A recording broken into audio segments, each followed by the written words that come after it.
Hola, buenas tardes o lo que sean, buenos días, buenas noches, gracias por estar conmigo, gracias por acompañarme en este streaming de locos, de este canal de locos, donde realmente cada día estamos peor. Y les voy a contar por qué, pero antes que nada, de verdad, no me da, no me da la vida para todas las cosas que quiero hacer, sin embargo las hago con muchísimo gusto y eso es lo peor, porque entonces resulta que estoy haciendo lo que quiero y entonces si haces lo que quieres, pues tampoco te puedes hacer mucho la víctima. No, pero no se trata de hacerme la víctima, se trata de que las cosas son muy difíciles. Bueno, es hora de compartir de compartir ideas, de demoler mitos, de invitar a algunas personas a pensar, aunque les moleste, aunque se les caiga mal, eh, porque pensar sigue siendo gratis, aunque cueste trabajo, aunque a algunas personas les resulte terrible, porque resulta que acaban teniendo que cuestionar aquello en lo que creen, y esto es muy difícil, a la gente le cuesta mucho trabajo. Sin embargo, creo que es una de las habilidades que deberíamos enseñar siempre. Y bueno, pues este streaming también es completamente gratis, salvo para quienes nos hacen el favor de ayudarnos, que les agradecemos muchísimo, en Patreon o en GoFundMe, perdón, en Patreon o por PayPal, porque este canal, pues queremos que siga adelante y para seguir adelante necesitamos, y es muy feo decirlo, y es muy feo andar pidiendo, pero necesitamos recursos económicos. Miren, les voy a decir cuál sería la forma ideal en que me diera la vida.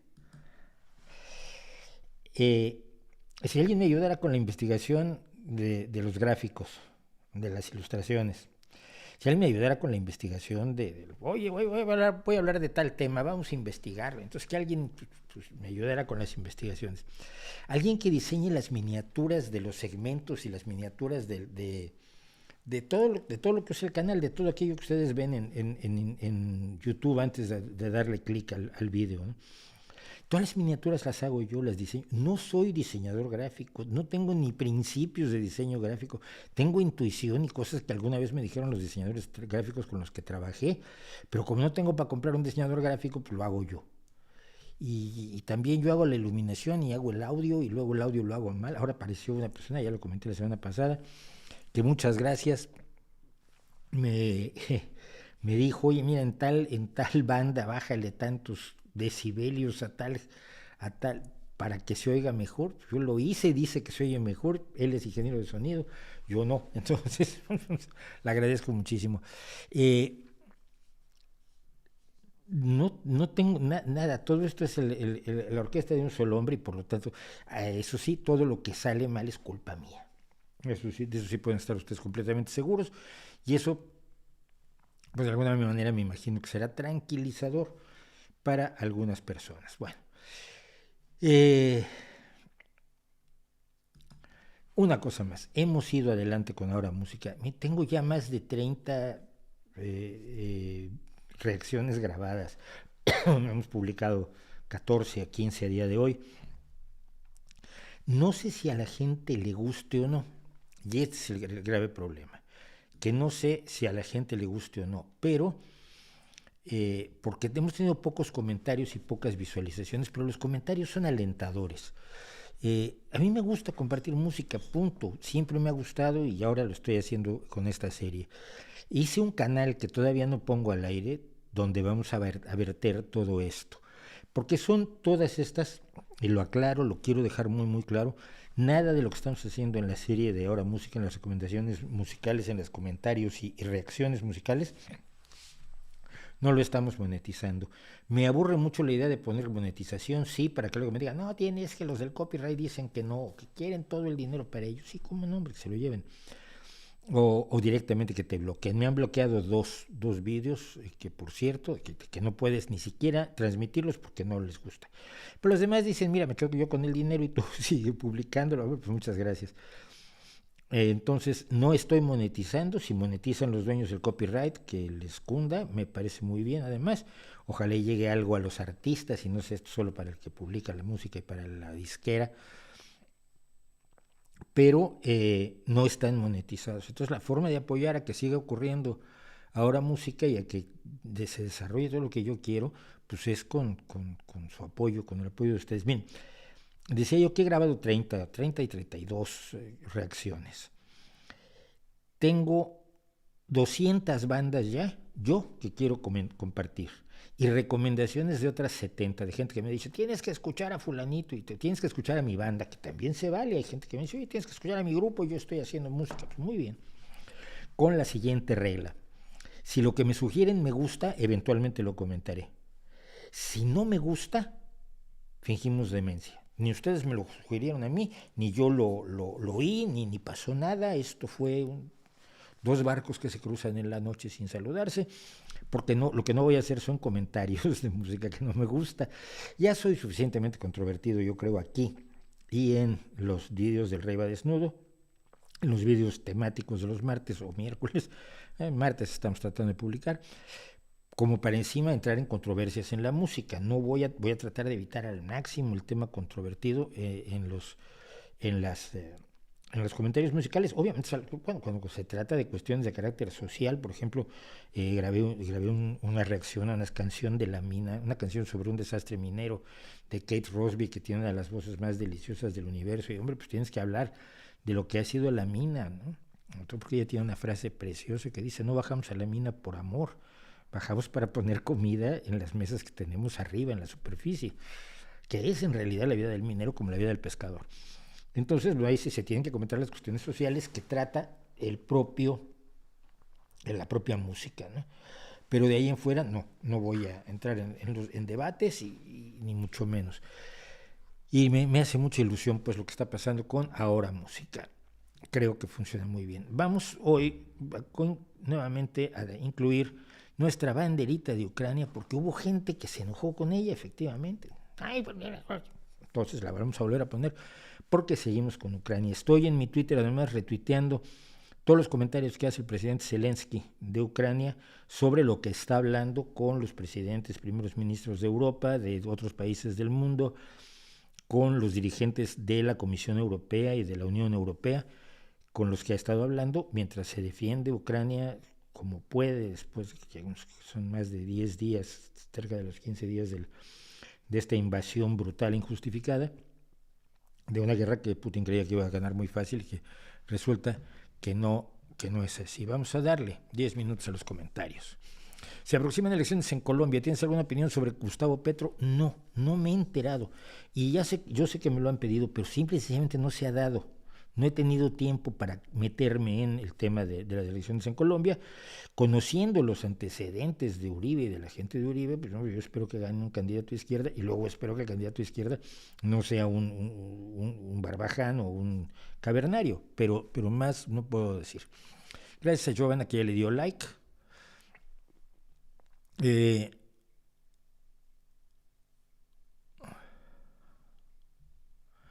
quién hablas?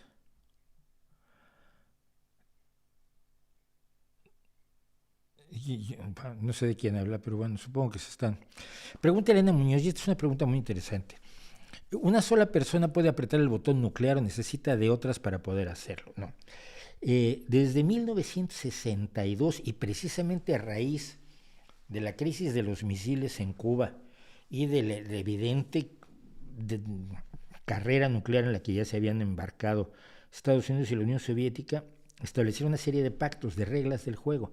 Nadie quiere destruirse, todo el mundo quiere destruir al enemigo, pero nadie quiere que el precio de la destrucción del enemigo sea la destrucción de sí mismo. Entonces, establecieron una serie de reglas mediante las cuales cada dirigente, cada mandatario de los dos países, en aquel entonces la Unión Soviética, ahora de Rusia, y el de Estados Unidos, tienen un maletín. El de Estados Unidos se llama, por cierto, el balón de fútbol americano, obviamente, pero es una maleta con unos códigos que solo conoce supuestamente el presidente, que va siempre con una persona detrás del presidente atada la maleta a la muñeca, con unas esposas especiales, a la muñeca del que lo lleva. El presidente puede ordenar abrirla, puede introducir los códigos y comenzar el proceso, pero el proceso tiene que ser validado por el ejército. Nadie puede decidir por sí mismo. Puedes pararlo, lo que sí puedes hacer es pararlo. Hemos hablado y voy a dedicar un día a una cosa más amplia a un personaje que fue, déjenme sí,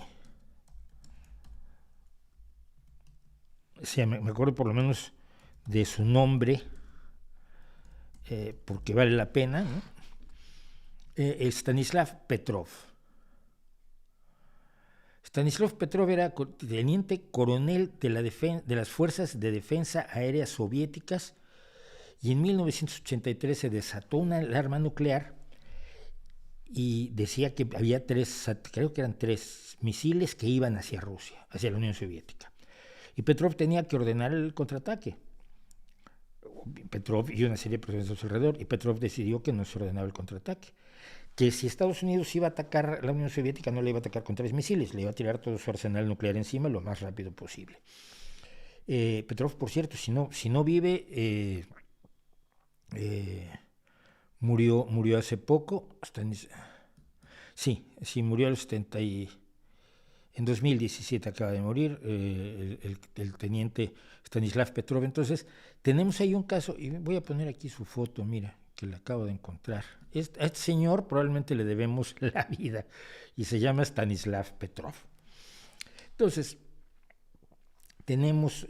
hay una serie de salvaguardas precisamente para evitar un accidente, una decisión enloquecida, etcétera. No es apretar un botón. Se le llama un botón porque es una forma de hablarlo, pero no. Se utilizan varias llaves, se utilizan códigos, se conectan al momento en que se lanzan los códigos, intervienen todos el Estado Mayor Militar de cada país para determinar, primero que nada, que si la orden es real. Después de si es real, si está justificada, si es correcta y si se debe actuar o no sobre ella. Tiene que haber un consenso militar político para que haya un ataque nuclear. No es un capricho personal. Es un capricho personal, por ejemplo, sería un capricho personal en Corea del Norte, y es uno de los peligros de que tengan armas nucleares. Señor Petrov, gracias. Pero, porque sí dependen de un solo chiflado al que todo el mundo le lame los pies con entusiasmo, que es Kim Jong-un. Pero en el caso de Rusia y Estados Unidos no es tan fácil, y no creo que debamos tener demasiado miedo. Debemos estar preocupados. Claro que sí. David Triviño nos hace 2 preguntas, entonces volvemos a la de la vez pasada. No puedes hacer una, elige cuál de las 2 quieres que te conteste, y te contesto esa, porque si no nos haces 32 y sabes que estás limitado. Se ha dicho mucho que la OTAN es una organización que ya no debería existir. ¿Estás de acuerdo con esto? ¿Sigue teniendo alguna utilidad? ¿Has visto lo que acaba de hacer Vladimir Putin? ¿Tú crees que Vladimir Putin quiere Ucrania? Sí, quiere Ucrania y Hungría y las repúblicas de la antigua Yugoslavia y la República Checa y Eslovaquia y todo lo que era propiedad de la Unión Soviética hasta 1989, 90, 91, ¿no? ¿Crees que sea lógico defenderse contra eso? ¿Crees que los países tienen derecho a defenderse contra una agresión así? Que un día el señor te pueda poner tropas en la frontera y te ataque porque sí. Pues yo creo que sí. La OTAN tiene ese sentido. La OTAN tiene el sentido de defensa. Obviamente tenía mucho más sentido cuando se enfrentaban 2 bloques, pero un bloque siempre fue un bloque de alianzas reales de países con intereses comunes y a veces con intereses encontrados. Y con Donald Trump se vio clarísimamente que Europa y Estados Unidos pueden tener intereses tremendamente desencontrados, tremendamente divergentes. Y Europa tiene sus propios intereses, no es un títere de Estados Unidos, como algunos lo quieren poner, con una ignorancia plena. Por otro lado, el bloque soviético pues, sí respondía a una sola voz, y la voz que se salía de lo ordenado, de lo correcto, como pueden ser las voces de Hungría en el 56, o de Checoslovaquia en 1968, pues te meten tanques y te quitan del poder e implantan el orden soviético, reimplantan el orden soviético. Pero era el Pacto de Varsovia contra la OTAN. Al desaparecer la Unión Soviética y por lo tanto el Pacto de Varsovia, lo más curioso es que los antiguos miembros del Pacto de Varsovia, Hungría, Eslovaquia, Moldavia, etcétera, piden entrar en la OTAN. ¿Por qué piden entrar en la OTAN? Porque son muy malos y la OTAN los está presionando. Pues no, puede ser que la OTAN los presione, no lo dudo, por seguridad. Yo también tendría, yo también... Oye, tú, si quieres entrar conmigo a la seguridad, te ayudo porque nos conviene a todos. Pero les conviene a ellos porque han vivido bajo la bota rusa. Saben lo que es y resulta que no quieren repetir. ¿Qué hacemos? No, no, no, tú tienes que entregarte a Rusia porque sí. No, no, no, no, no puedes participar en la defensa de todos los demás. ¿Por qué? Es decir, la OTAN tiene un sentido y ahora se demuestra. Mira, se demostró ya con las guerras anteriores que hizo Putin en lo que es su esfera de influencia, que se supone que son países independientes, países soberanos. Chechenia, Chechenia 2 veces, Georgia. Putin lanza sus fuerzas con toda tranquilidad y arma guerras. Bueno, si las quiere hacer para este lado de Europa, Europa tiene que tener una organización de defensa que le sirva. De hecho, tiene dos, la OTAN por una parte, que incluye Estados Unidos y otros países, Canadá, Australia, etcétera, y tiene las Fuerzas Armadas de la Unión Europea, que también cumplen una función de defensa de la Unión Europea. Así que no creo que se pueda decir que no tiene ya sentido la OTAN. A ver, ¿qué más me dicen? Damos 2 minutos más. Es cierto eso de que ahora se aceptan refugiados de forma ilimitada porque son blancos de ojos azules. Es una tontería brutal. ¿Has visto ¿Has visto al presidente Zelensky? Vale, no es de ojos azules ni es rubio. Es una tontería que dijo una periodista, o dos periodistas, pero es una tontería. Se les acepta porque se les ve como de los nuestros. Pero es que esto es muy sencillo, mira. Cuando hay un terremoto en la Ciudad de México, todos los mexicanos apoyan a los damnificados de la Ciudad de México. Cuando hay un terremoto en Chile, los mexicanos apoyan un poco, pero no se entregan como se entregan con la Ciudad de México. ¿Por qué? Porque seguimos trabajando con identidades nacionales. Evidentemente, moralmente podemos decir que es incorrecto. Es incorrecto lo que se ha hecho con los refugiados sirios, que también son víctimas de Putin, por otro lado, porque es Putin el que tiene fuerzas, el que tiene tropas en Siria, continuando la guerra. Y ya la guerra tiene 12 o 13 años. Llevan una guerra bastante prolongada. Pero sí, sí es injusto, pero siento que es normal que los que sientes más cerca, los que sientes amenazados por aquello mismo que te va a amenazar a ti. El caso de Yemen es un caso tremendo. Yemen ha sido atacado por Arabia Saudita, que es una dictadura espantosa, sanguinaria, teocrática, repugnante, y hemos apoyado muy poco a Yemen. Porque la Arabia Saudita, pues además nos vende petróleo y tenemos que estar más o menos bien con ellos por mal que nos caigan, y no nos amenaza. Pero Putin sí amenaza a Suecia, amenaza a Finlandia, amenaza a Noruega. Es una amenaza real. Entonces es lógico, si no es lógico, es por lo menos entendible que haya una mayor solidaridad. Por otro lado, mira, España tiene una solidaridad muy grande con el pueblo saharaui. Todos los veranos vienen niños saharauis con familias españolas a pasar el verano. Yo tengo amigos que reciben a niños saharauis.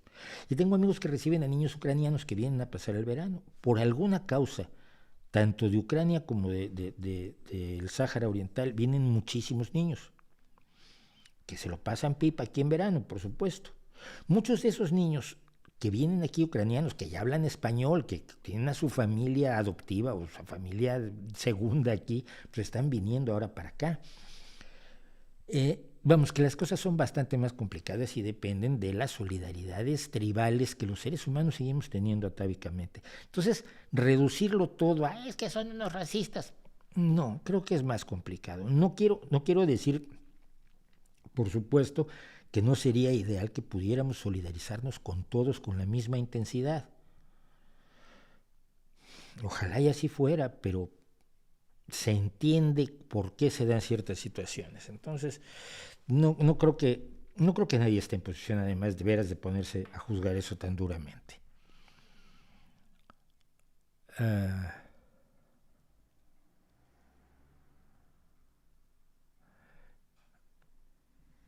Bueno, ¿qué me dicen? Bendita locura del canal. ¿Cuál es su opinión con respecto a la saga de Terminator? Que la primera es muy buena y la segunda también. ¿Hay otras? Ah, ¿de verdad? ¿Mm? El Brexit continúa siendo un desastre para el Reino Unido. ¿Cree que al final decidirán replantearse volver a ingresar a la Unión Europea? Pues no lo sé, porque ahí hay un elemento de orgullo y ya lo hice, ahora cómo voy a regresar con el rabo entre las patas. Ay, perdón, metí la pata, me equivoqué. Soy tonto, me vieron la cara. Pero cuando veo uno, y yo constantemente, a ver, yo estoy muy cerca, adoro, sobre todo, me gusta mucho el Reino Unido. Londres es una de las ciudades que más me gusta del mundo y la música británica me ha llevado a estar cerca de mucha gente, de mucha gente, de músicos. Eliza Carthy, por ejemplo, ahora le decía yo a Eliza, oye, qué bonito, iniciativa hizo para que el músicos de folk de todo Londres vayan caminando durante 6 días desde distintos puntos hasta la casa de Eliza Carthy y en el proceso canten en distintos pueblos y reúnan fondos para apoyar a Ucrania. Le decía yo, tía, es que eres un gran ejemplo, además sé que no quieres ser un ejemplo, ¿no? Es gente a la que le tengo un gran cariño, pues por muchas razones. Y veo, por lo tanto, documentales y informaciones y reportajes sobre el desastre que el Brexit ha sido para el Reino Unido. Ha sido brutal. Y además llevado, o sea, todavía se podía haber llevado menos mal, pero llevado por una bestia como corrupta, que no tiene ningún respeto por la ley, que maneja un concepto patrimonialista del poder como es Boris Johnson, pues tenemos un desastre tremendo, tremendo. Gente que tenía, yo recuerdo un reportaje, un señor que hace sombreros, paraguas y tirantes. Cosas de moda, accesorios de moda muy concretos que le vende a un público muy concreto, obviamente de alto standing o de alto nivel económico en toda Europa. Les vendía, porque ahora exportar eso le cuesta un dineral y está por cerrar su pequeña empresa. No es ningún gran empresario, no es Elon Musk, no es Jeff Bezos, es un señor que hace 50 años tiene una tiendecita y tiene una pequeña fábrica o contratos con talleres que le fabrican las cosas. Así que ojalá y el Reino Unido reaccione. Toda la gente que era anti-Brexit, que era Remainer, los que se querían quedar en la Unión Europea, están más de acuerdo que nunca en que tenían que haberse quedado. Y hay muchos Brexiters que están diciendo, metimos la pata. Pero hay un elemento de orgullo que a mí me hace difícil creer que sea fácil, pues que digan, vamos a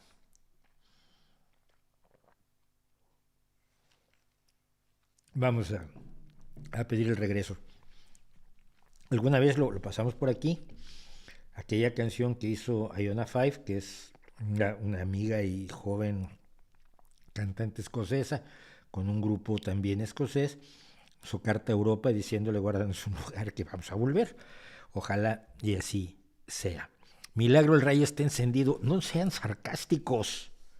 Está bien. El rayo ya va a quedar encendido porque vamos a poner un enchufe para poder enchufar el USB y el rayo esté siempre encendido. El problema es que ahora lo tengo a pilas y además como soy tonto, porque así es, muchos días lo dejo encendido, me voy. Tengo un interruptor general que apaga todo esto, pero no apaga el rayo. Entonces cuando regreso el rayo ya no tiene pilas. Tengo que estarle comprando baterías constantemente. Hoy antes de empezar le estuve cambiando pilas. Así que, bueno. Vamos a hacer algo vamos a empezar por algún lado, para empezar. Pues estamos empezando a la media hora. Qué barbaridad, qué desastre. Bueno.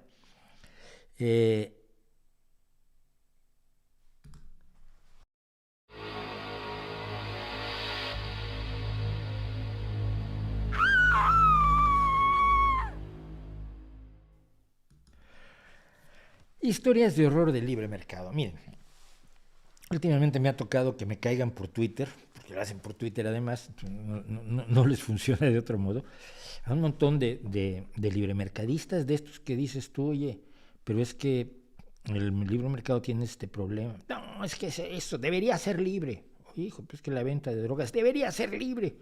Dices, chico, estás defendiendo que un tipo produzca drogas y se las venda a menores de edad. Porque un mercado sin regular es un mercado sin regular. Es decir, es el mercado el que decide. No hay nadie que le pueda decir no le vendas a niños. Eh, a la venta de armas debería ser completamente libre, por supuesto, en todo el mundo. De veras hay gente así de loca. Y bueno, lo único donde se paró fue en la trata de personas. Ya me preguntaba yo por qué la trata de personas no le gusta, si le gusta todo lo demás, ¿no? Si al fin y al cabo estás destrozando vidas, destrozas vidas con las drogas, destrozas vidas con las armas y destrozas vidas esclavizando a otros para que sean niños que hacen alfombras, para que sean mujeres esclavas sexuales, que no son prostitutas, son esclavas sexuales, o para que trabajen en el campo, ¿no? Tenemos casos de esclavitud en África por desgracia, en República Dominicana, hasta donde sé, y en otros países muy preocupantes, además de la esclavitud sexual que está presente en toda Europa y que debería combatirse con mucha más intensidad. Pero bueno, es lo único que no les parece necesario. Pero es que, mira, hay un problema. El libre mercado también implica la venta de medicamentos, o de pseudomedicamentos, de cosas que la gente dice que sirven. Es uno de los mercados probablemente más regulados que tenemos en todos los países. En todos los países, incluso en los más ultralibertarios. Hay un reglamento de tú no puedes decir que esto cura tal cosa si no has demostrado A, su eficiencia, y B, que no tenga efectos colaterales graves. Es decir, que el beneficio sea superior al riesgo. ¿Por qué? Porque todo tiene efectos secundarios, salvo las cosas que no hacen nada. Sus efectos secundarios son otros. Por ejemplo, si usas homeopatía, pues no tiene efectos. Si usas mucha homeopatía, pues tienes riesgo de diabetes. Pero la homeopatía no hace nada.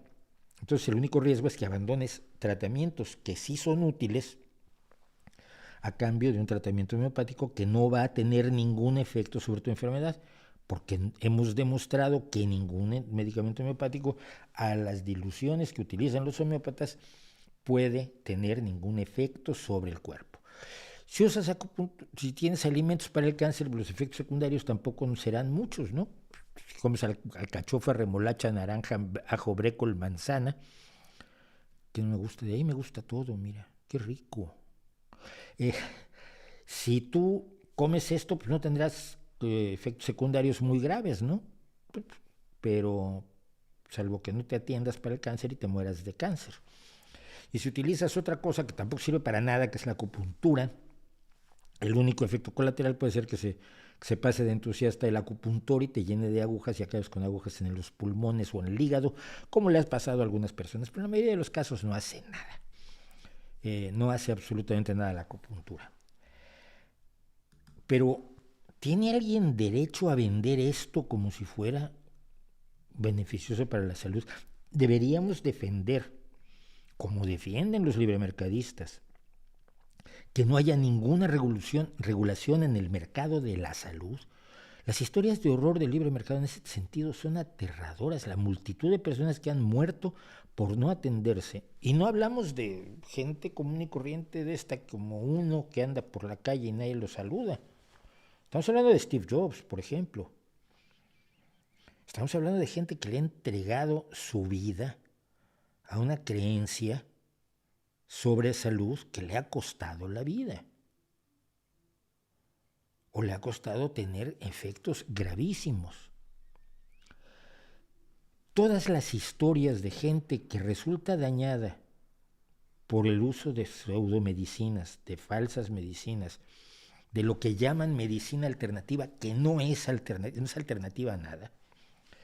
Todas las personas que son perjudicadas por eso son historias de horror del libre mercado. Y nada podría ser peor que no regular que desregular completamente el mercado de los medicamentos.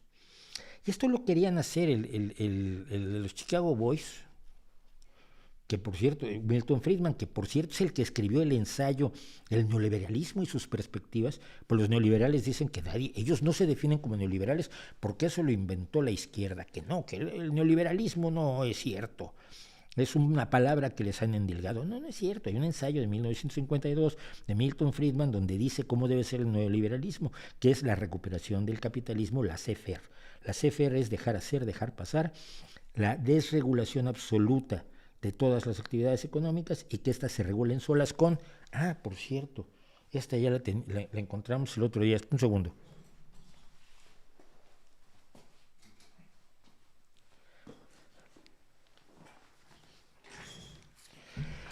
La mano invisible del mercado, hemos logrado visibilizarla.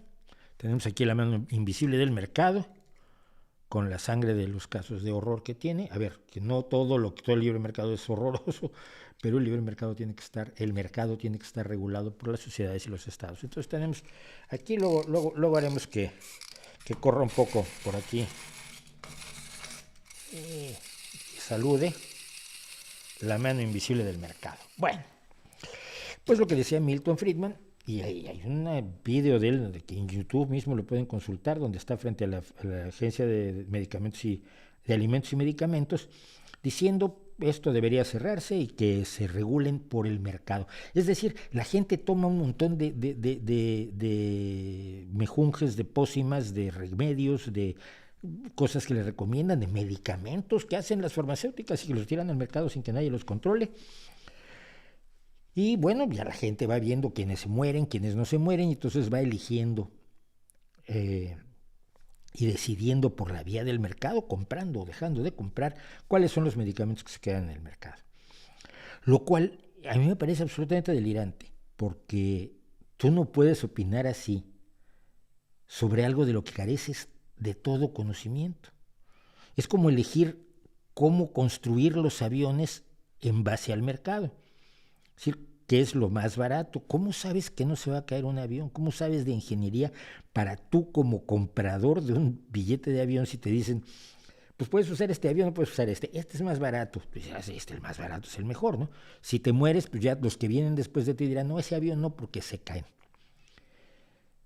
Cuando tienes información sólida, real, efectiva, demostrada, de que un medicamento tiene una utilidad o no la tiene, o es útil pero es peligroso porque tiene efectos secundarios, etcétera, etcétera, ¿cómo es razonable pensar que no se debe regular eso, que la sociedad no debe decir, yo voy a tomar el conocimiento científico y voy a aplicarlo de manera tal que no se pueda vender aquello que no se haya validado de acuerdo a unas reglas mínimas? Pero es una incoherencia tan grande. Los que defienden, y eso es muy divertido, los que defienden la libertad por ejemplo, de no vacunarse son los mismos que defienden la libertad de que te metas antiparasitarios de caballos o blanqueador industrial que nunca se ha probado que tenga ningún beneficio, pero no están de acuerdo en utilizar una vacuna que se ha aplicado ya unas 6 o 7 mil millones de veces sin que pase absolutamente nada de todo aquello que nos dijeron. Cada desastre de todas las pócimas que a lo largo de la historia se han vendido sin que sirvieran para nada y que solo han sido negocio de unos cuantos vivos. Las historias como la de Coté en España, el que llegaba a operar gente en una cocina, diciendo que era cirujano. Las historias de los que piden a la gente que deje su atención médica, sus quimioterapias, su radioterapia, para utilizar un sistema alternativo de biodescodificación.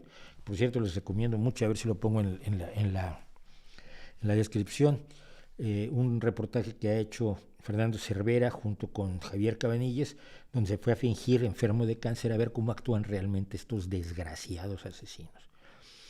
Entonces, cada víctima de esto, cada víctima que sufrió por culpa de una práctica médica no regulada, no validada, no aprobada y además no perseguida como debería ser perseguida por el Estado, es una víctima de las historias de horror, pues, del libre mercado.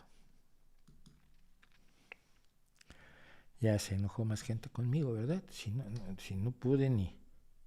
Apenas empieza uno a hablar y ya están con que, uy, deberías callarte. Eh, bueno, teníamos algunas otras cosas que hablar, de las que hablar hoy, pero vamos a pasar. No pude pasar por el correo, discúlpenme, de veras, otra vez. Es que lo voy a repetir todas las veces que sea necesario y lo siento en el alma. No me da la vida. No me da la vida. Entonces, esta semana mi hijo tiene COVID, afortunadamente está bien, es una cosa menor, es una cosa, no tuvo un momento raro, malo anteayer, pero no, está perfectamente bien, pero tiene que estar 7 días fuera de combate, fuera del baloncesto, fuera de la escuela, fuera de todo. Pero entonces no pude ni siquiera ver el correo entre el trabajo y los ahora música que me tienen muy... Me gusta mucho hacer eso. A ver, qué cosa más bonita que contar de música. Total que no me dio tiempo. Pero vamos a ver cosas del chat.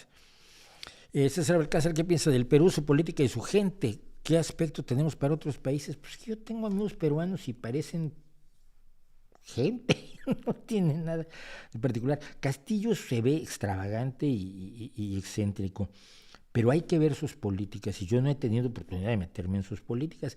Recuerden ustedes que yo no vivo de esto, que yo no puedo estar haciendo análisis político de todos los países, ojalá pudiera, pero eso requeriría que dejara yo mis trabajos, y mis trabajos son el trabajo en el periódico y el trabajo en la traducción, que es a lo que fundamentalmente me dedico. Entonces, ¿qué opina del activismo contra, a ver, perdón, dice Mosi Lom, lo que sé de la derecha en México, pues sé mucho y al final sé poco, pues lo mismo que en todos lados. ¿Crees que el Yunque sigue activo? Sí, no. A ver, estos grupos difícilmente se desarman si no es por una acción policíaca sólida. Entonces el Yunque de una u otra manera sigue activo como siguen activos todos los grupos de la ultraderecha que ha habido en México de toda la vida. Yo me hice consciente de ellos en el 68, imagínate, tenía yo 13 añitos, cuando el movimiento del 68 a mí me empezaban a llegar panfletos a mi casa firmados por la Unión Pro México y por organismos totalmente, siglas totalmente fantasmas, que detrás de las cuales estaban grupos como los Tecos de Guadalajara, como los sinarquistas, como los Caballeros de Colón, etcétera. Toda esta derecha rastrera, religiosa, profundamente religiosa que tiene México, y nazis de la cuerda de Salvador Borrego, ¿no? Creo que el Yunque sigue activo, pues no lo sé tampoco. Yo ahí le preguntaría a gente que está en México. Yo llevo más de 20 años fuera, no lo olviden. ¿Qué opina del activismo contra los grupos coercitivos? A ver, un grupo coercitivo, si sea lo que te estás refiriendo, un grupo coercitivo es una secta destructiva. Es decir, es una secta que capta personas para sacarles dinero, para sacarles admiración, para sacarles sexo, para sacarles dedicación plena o dedicación creciente hasta que es una dedicación plena a los objetivos de la secta, misma secta cuyos objetivos principales son obtener más adeptos, obtener más ingresos, obtener más poder sobre un grupo de personas de las cuales obtiene esto, dinero, poder, dinero, admiración y muchas veces sexo. Entonces,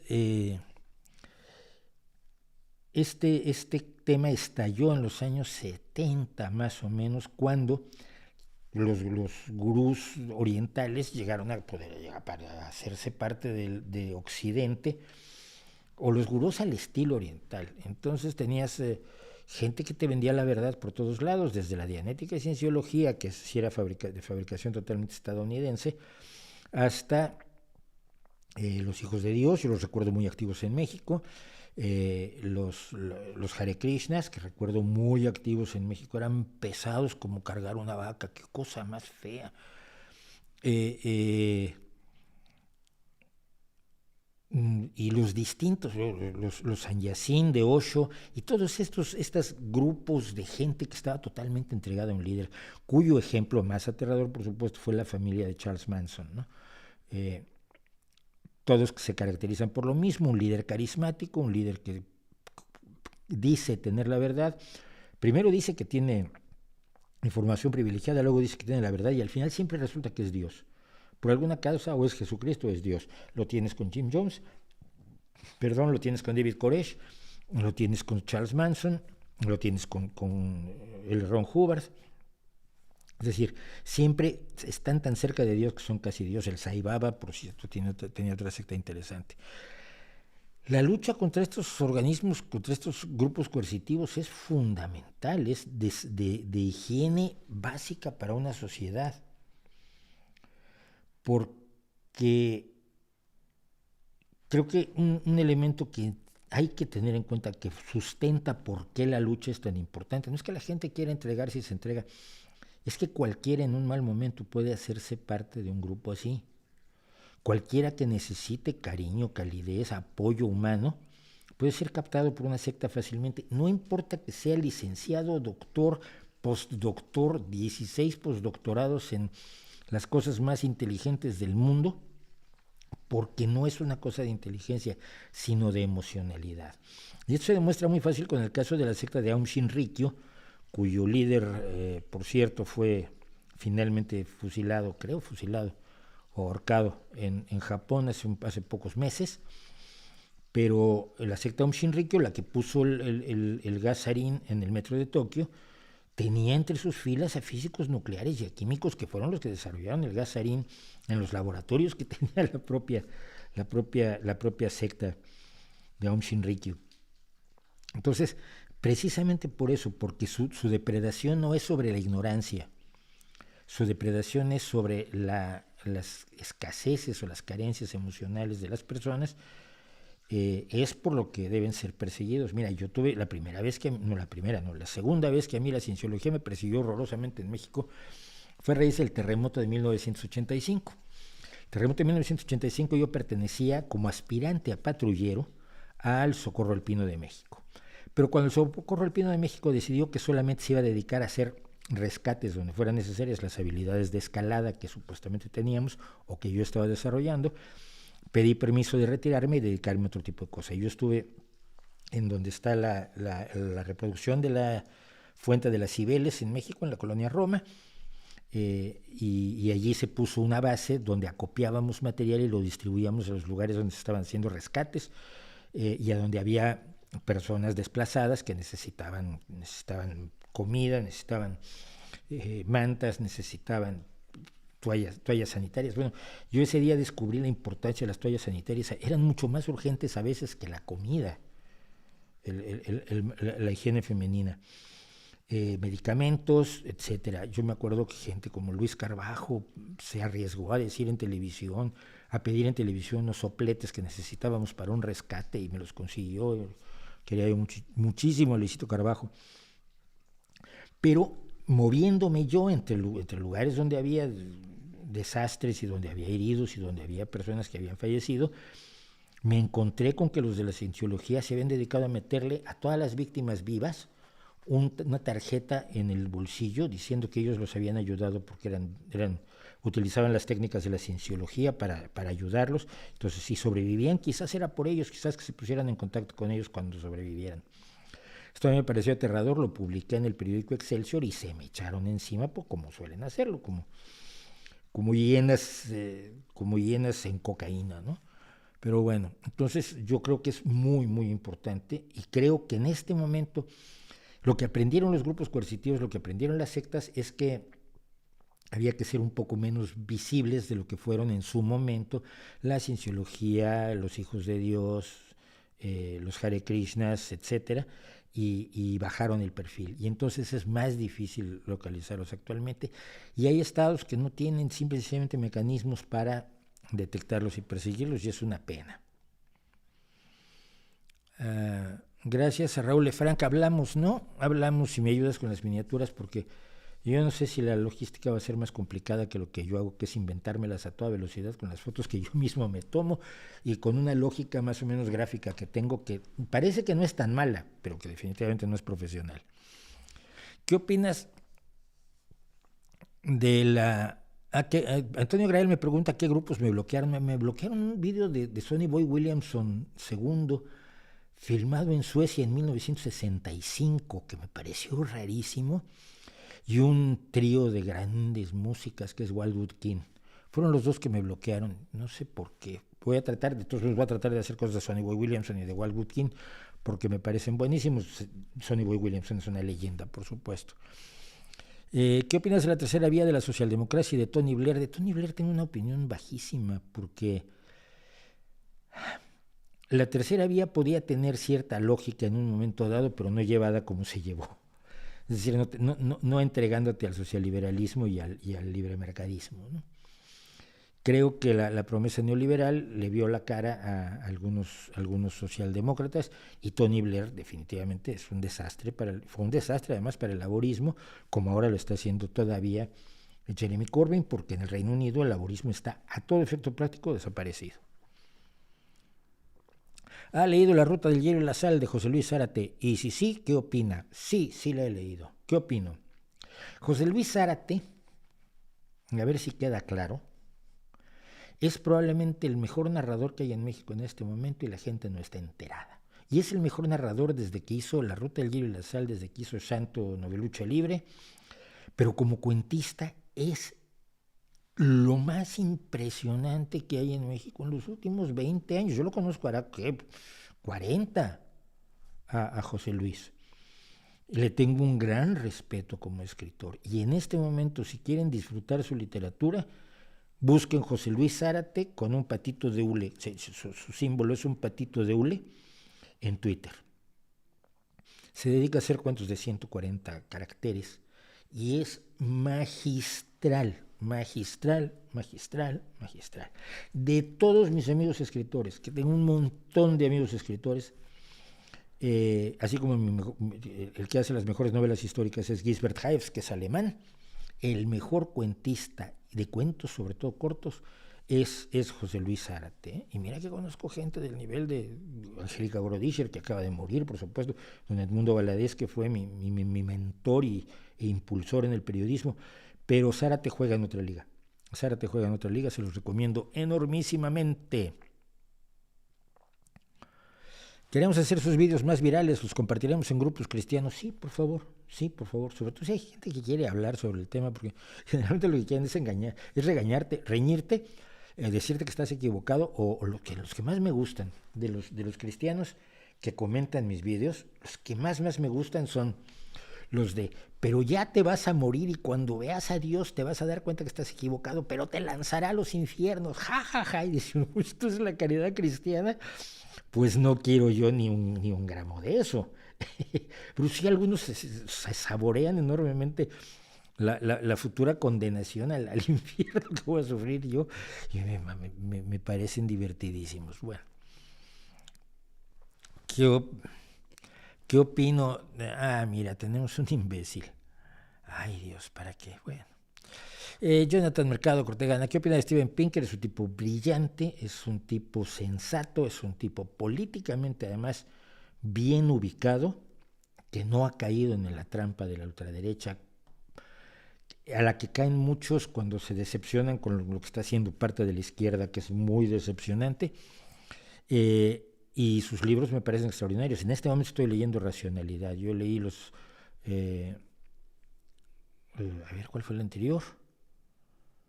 No me acuerdo. ¡Qué barbaridad! He leído los últimos 3 libros de Pinker. The Angels of Our Better Nature, que es uno. Los otros me acuerdo del título. Pero, el penúltimo fue La defensa de la ilustración, que a mí me parece tan importante como le parece a Pinker. Y actualmente estoy leyendo Rationality.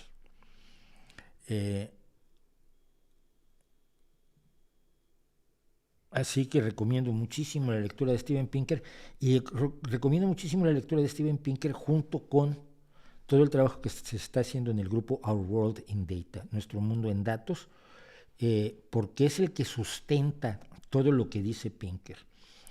Nuestro Mundo en Datos es una organización que es hija de los esfuerzos de Hans Rosling, uno de los tipos más brillantes de los últimos años, que se nos murió muy joven, que se dedica a aprovechar el Big Data, los grandes datos, para ver cómo están las cosas en realidad. Está aumentando o disminuyendo la pobreza. ¿En dónde está disminuyendo? ¿Dónde está aumentando? Y en general a nivel de todo el planeta está disminuyendo, está aumentando. No es que la gente crea que hay más pobreza, no es que la gente crea que hay más crimen, no es que la gente crea que hay menos violaciones, es que ¿qué hay en realidad?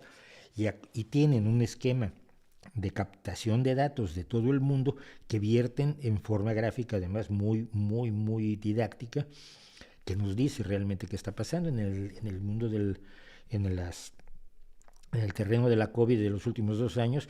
Our World in Data, nuestro mundo en datos, ha hecho un trabajo excepcional y maravilloso, absolutamente maravilloso, y de mantenernos al día de lo que está pasando con la pandemia a nivel nacional, a veces regional, a veces de continentes, de grupos de países, etcétera, de acuerdo a las variantes, de acuerdo a la vacunación, de acuerdo a todo, para que tengamos un panorama real, más allá del tipo de, las vacunas te van a matar. Pues yo estaría muerto 3 veces, hijo, que llevo 3.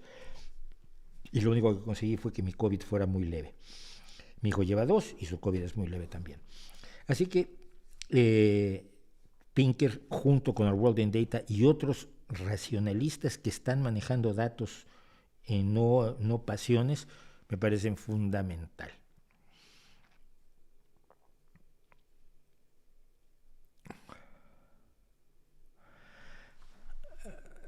Esto, 4 minutos de esto. La OTAN no baila al ritmo de Estados Unidos, por lo tanto va a estar provocando indirectamente guerra.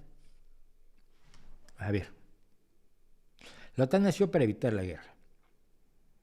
La OTAN nace de muchos países que quieren evitar la guerra, todos los cuales estaban en la mira de la Unión Soviética, como hoy lo están de Rusia. Si los misiles rusos apuntan a toda Europa, no solamente a Estados Unidos. La OTAN, cuando Trump decidió que abandonaba la OTAN y que le daba igual que Estados Unidos estuviera o no estuviera en la OTAN siguió adelante, porque responde a las necesidades e intereses de los europeos. Y la OTAN no está para buscar guerras, es un organismo de defensa que nunca ha sido agresor a todo esto, que no está buscando la guerra, al contrario. Si precisamente el problema es este, Europa logró establecer una serie de mecanismos, entre ellos la OTAN, con la pertenencia de Estados Unidos, por supuesto, como una potencia, la potencia militar más fuerte, pero no la única nuclear. No olvidemos que tanto el Reino Unido como Francia son potencias nucleares. La Unión Europea, primero la Comunidad Económica Europea, etcétera, buscar la forma de que no volviera a haber guerras entre países. Europa había estado inmersa en guerras durante 3.000 años, con lapsos de quizás 6, 7 años que no hubo guerra y luego se iniciaban otras 3. Las guerras entre países fueron el elemento definitorio de Europa. La invasión de los normandos a Inglaterra crea la Inglaterra de hoy. Las guerras entre Francia e Inglaterra, la guerra de los 30 años, la guerra de los 100 años, las guerras religiosas, las cruzadas dentro de la propia Europa, como la cruzada de los albigenses. Es una historia de sangre y brutalidad incesantes que se trata de parar. Y a partir del 45 se para. Hay guerras civiles, y hay levantamientos civiles, ahí está el caso del ejército republicano irlandés, el caso de ETA, y por supuesto la guerra en Yugoslavia, pero son guerras civiles. No es un país atacando a otro país por ambición territorial o por cuestiones de recursos, etc. Y la OTAN tiene por objeto mantener este esquema, porque a Europa le conviene. El ataque de Putin a un país soberano, que es Ucrania, 2 países europeos, uno invade al otro, rompe la paz europea de 77 años. Hombre, echarle la culpa a la OTAN de eso es absolutamente delirante, absolutamente delirante. Ay, vamos a tomarnos un segundo para... No he tocado he tocado un solo tema de los que traía preparados, de verdad, no me dejan ni pensar. Igual nos quedamos unos minutos más hoy, pero sí, prepárense, por favor, avísenle a su cocinero, al chef, que quizás cenan más tarde hoy, porque tal vez nos quedamos un rato, pero de momento volvemos después de un par de minutos.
Bueno, regresamos, esperemos que hayan tenido ustedes tiempo de hacer todo. ¿Ya vieron la camiseta? Es que esta la estoy estrenando hoy.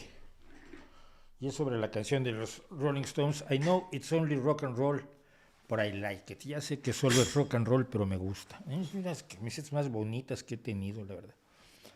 Estoy muy contento con ella. Bueno, a ver, una cosa rapidísima. Es que Ucrania puede ocuparnos todo el tiempo, pero me niego a que nos ocupe todo el tiempo, porque me niego a hacer el juego a Vladimir Putin. Pero esto que dice Benjamín es importante.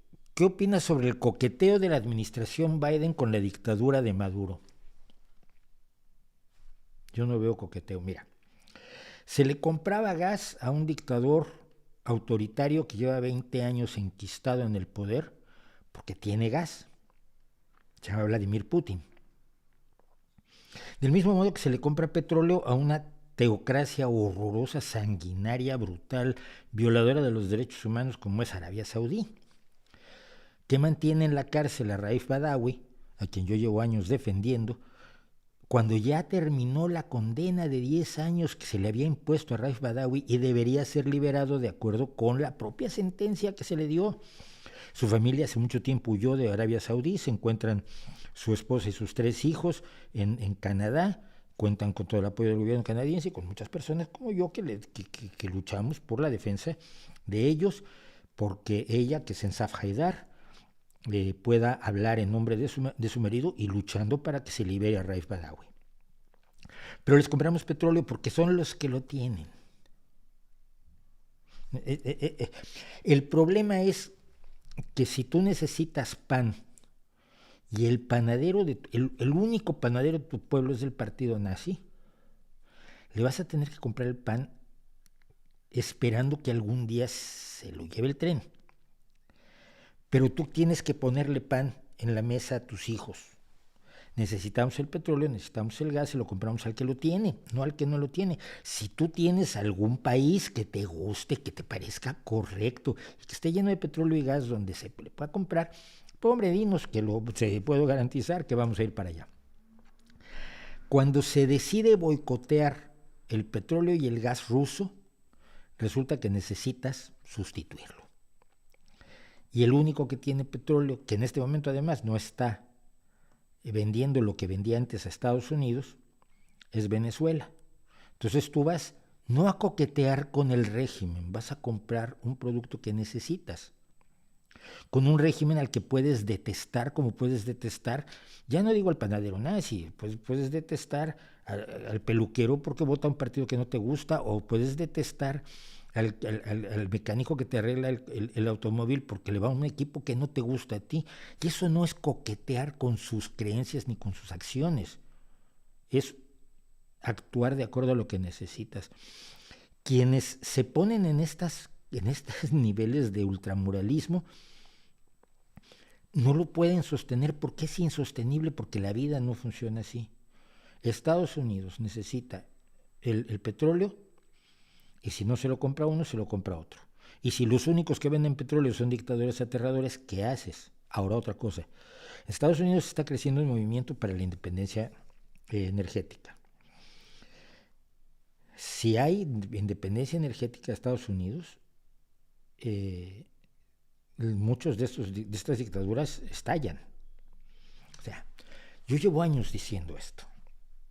Si promovemos el uso de energía nuclear en todos los países, como puente a la energía que todos queremos, que es verde, que es sostenible, que es limpia, que es renovable y que tiene un fresco olor a pino, si promoviéramos la energía nuclear en todos los países en este momento, las dictaduras de Putin, de los saudíes y de Maduro tienen los días contados.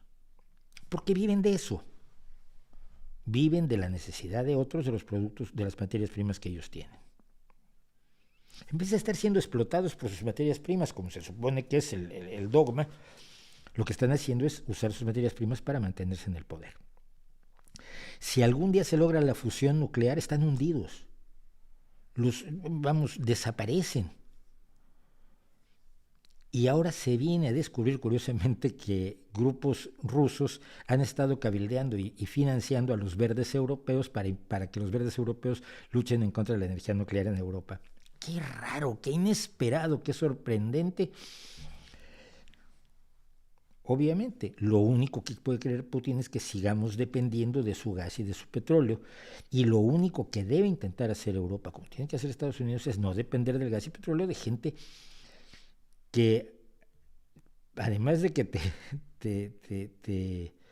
es tu adversario, es gente que oprime a sus propios pueblos de una manera terrible. Ser mujer en Rusia hoy es infinitamente peor que ser mujer en la Unión Soviética, porque hoy además es legal romperles la cara. Ser homosexual es prácticamente imposible, es estar perseguido en la Unión Soviética. La pobreza está presente, la ignorancia está presente, el alcoholismo está presente de una manera brutal, como si mucho peor de lo que fue en la Unión Soviética, imagínate. Entonces, como la desgracia en Arabia Saudita para las mujeres y para todas las personas que no piensan o que no creen como te ordenan creer. Para todo el que no sea musulmán, para todo el que sea un apóstata musulmán, como es el caso de Raif Badawi, que era un blogger ateo, es un blogger ateo, pero ya no es blogger, desde hace 10 años no puede escribir un blog. Te espera la tortura, la cárcel, azotes, cosas absolutamente medievales. Y la forma de acabar con ellos es tener sistemas, métodos de tener mejor energía, y la energía nuclear sería el fin de esas dictaduras. A ver si alguien la quiere apoyar después de esto. Y voy a cortar aquí las las, el chat, porque si no, no cuento ninguna otra cosa y quiero contar una cosa más. En el mundo de lo que es mejor y lo que es peor, y en el mundo de ver el pasado como un lugar maravilloso, una dorada Arcadia que abandonamos erróneamente, como si hubiéramos salido del paraíso, nos hubiéramos dirigido al este del Edén, donde no hay ni qué comer. El otro día estaba yo viendo un largo documental acerca de el hospital de Belén, en Londres, el hospital de Bethlehem, que se acabó llamando Bedlam en la parla popular, y que era el lugar donde se concentraban pues, los locos británicos, los locos ingleses. Todos iban a dar a Bedlam, un enorme hospital para enfermedades mentales, donde el tratamiento era absolutamente brutal. Absolutamente brutal. Aquí tenemos un caso, cómo se restringía el movimiento de las personas con problemas mentales hasta hace no muchos años, porque esta foto no puede tener más de 200 años. Esto es ya que me gusta tanto el Bosco, esta es precisamente la extracción de la piedra de la locura, un cuadro del Bosco, que está también en el Museo del Prado, por cierto, es una maravilla verlo, donde un charlatán, y denotado como charlatán por el embudo que lleva en la cabeza, embudo que deberían llevar personas como Corberay, Pamies y todos estos, está supuestamente sacándole la piedra de la locura a una persona. Los charlatanes hacían este tipo de falsas operaciones porque decían que la locura se producía por una piedra que la gente tenía en la cabeza. Y entonces, si le sacaban la piedra, la gente dejaba de estar loca. Entonces ellos hacían como los cirujanos psíquicos ahora, ¿se acuerdan de los cirujanos filipinos? Fueron un tiempo muy famosos. Pachita en México fue una cirujana psíquica también muy famosa. Lo que hacen es operaciones de prestidigitación para fingir que te sacan algo que no estaba dentro de ti, pero da la impresión de que lo sacan. Y entonces estos sujetos hacían juegos de manos para fingir que te sacaban una piedra, por lo tanto ya no estabas loco, tú pagabas y ellos tomaban las de Villadiego, en lo que tu familia averiguaba si seguías o no seguías estando loco. Uno de los tratamientos más comunes para las afecciones mentales eran los exorcismos, porque tienes un problema cuando no sabes cuál es el origen de la enfermedad que estás tratando, que puedes llegar a la conclusión de que es, por ejemplo, una posesión demoníaca. Entonces los exorcismos exorcismos brutales, donde se azotaba a la persona. Bueno, no se azotaba a la persona, estabas pegándole para que los demonios que estaban dentro sintieran los golpes y se fueran. Esa era más o menos la lógica. O los metías en agua fría, o los dejabas sin comer y sin beber, porque así los demonios acabarían yéndose. Después de todo, ojo, aquí no olvidemos que es Cristo quien, según la Biblia, cuando resucita les dice a los apóstoles que ellos echarán a los demonios que poseen a las personas. Cristo creía en la posesión demoníaca. Entonces, aparte del exorcismo, había otras prácticas, como aquí impedir que la gente se moviera. Esto es de un manicomio francés del siglo XIX. Es una mujer de verdad, retenida para que no se mueva, porque si se mueven, pues los locos eran los locos. No había una diferenciación entre esquizofrenia, paranoia, otros tipos de psicosis, enfermedad bipolar, etcétera, etcétera, pues estaban locos. Y nadie sabía qué provocaba la locura. Unos pensaban que eran las posesiones demoníacas, otros pensaban que eran los humores, porque la teoría de Galeno de los humores seguía siendo la que regía las creencias médicas en todo el mundo, y entonces pues también se utilizaban otros sistemas como aquí a este señor lo están azotando, es una máquina de azotar a la gente. Aquí no era para echar a los demonios, sino para estimular la circulación sanguínea. La teoría de los humores indica que un problema del equilibrio de los humores, la bilis amarilla, la bilis negra, la flema y la sangre, es la causante de todas las enfermedades. Entonces, pues se te podía tratar tu enfermedad mental si estabas deprimido o si creías que eras Napoleón o si tenías algún otro tipo de delirio, alucinación o esquizofrenia, pues se te podía tratar, por ejemplo, sangrándote, abriéndote las venas para que sangraras un rato y con eso se equilibraban los humores, o bien con purgas para que provocarte diarreas horrorosas con las cuales limpiabas el cuerpo, hay gente que sigue creyendo en esto, o bien sustancias para obligarte a vomitar. Estos eran los grandes sistemas que se utilizaban hasta no hace mucho. Este hospital de lunáticos incurables, por ejemplo, con la gente encadenada allí creyendo que es importante, creyendo que es famosa, creyendo que hace cosas, es una ilustración del siglo XIX. No sé si ustedes han visto lo que hablamos ahora, porque además tener un pariente loco era gravísimo, ¿no? Que dejaba en mal a la familia, No sé si ustedes han visto cómo se trata, y con muchos errores, incluso si ustedes quieren, las enfermedades mentales, las afecciones mentales, los trastornos de comportamiento, de conducta, de cognición en la actualidad. Tenemos una batería de fármacos que han permitido, por ejemplo, que los esquizofrénicos dejen de sufrir las alucinaciones que persiguen a los esquizofrénicos. El problema que tenemos es que muchos dejan, precisamente por sentirse bien, dejan de tomar sus medicamentos y cuando dejas de tomar los medicamentos, las alucinaciones vuelven. Hay otras formas de terapia que son eficaces, más eficaces que cualquier cosa que se hizo en el pasado. Hay una comprensión de que estamos ante una enfermedad y no ante a un castigo de Dios, una posesión demoníaca o una falla en la moral, que era algo que también se creía en el Reino Unido en el siglo XIX, que la depravación moral de una persona lo llevaba a la locura. No, ahora sabemos que muchas veces las afecciones mentales te pueden llevar a la depravación. Tratamos de comprender las afecciones mentales, tratamos de no olvidar que el enfermo, que el paciente es una persona y que incluso detrás de las más tremendas alucinaciones o fallas de la percepción respecto a la realidad, hay un ser humano como nosotros y cualquiera de nosotros puede estar allí.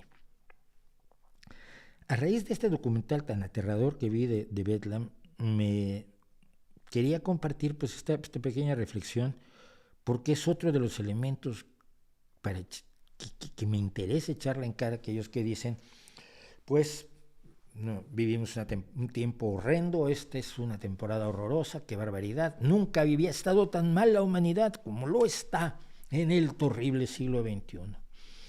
Por cierto, un detalle que en Bedlam me llamó mucho la atención, para ganar, Bedlam era un hospital privado y podría ser una historia de horror del libre mercado. Ahora ya no lo es. Existe el Hospital de Belén como una institución moderna de atención a trastornos mentales en Inglaterra y la maneja el Servicio Nacional de Salud de la Sanidad Pública Británica, que es maravillosa. Pero para sostenerse, el gran sanatorio mental, el asilo de lunáticos, el hospital mental de Bedlam, hacía dos cosas. Mandaba a los locos a pedir limosna por todo Londres, y esto lo hicieron durante 200 años, y luego cobraba la entrada para que vieras a los locos. Y había tours y la gente te explicaba y te enseñaba a los locos más famosos, a los que a lo mejor eran lores o condes, marquesas o varones o gente así que estaba ahí metida, o te enseñaba a los que tenían los delirios más extraños, los que veían las monstruosidades más aterradoras que los sumían en el pánico más absurdo y más tremendo. Entonces te podías ver por una mirilla cómo eran los locos y pagabas por entrar. Ese era el futuro que nos esperaba si teníamos una afección mental grave. O no tan grave, o si decían que la teníamos, después de todos los diagnósticos tampoco eran muy precisos por aquel entonces. Estamos viviendo el peor de todos los mundos posibles, pues con cosas así yo no me lo creo. Y quería comentarlo. ¿Qué me dicen por aquí?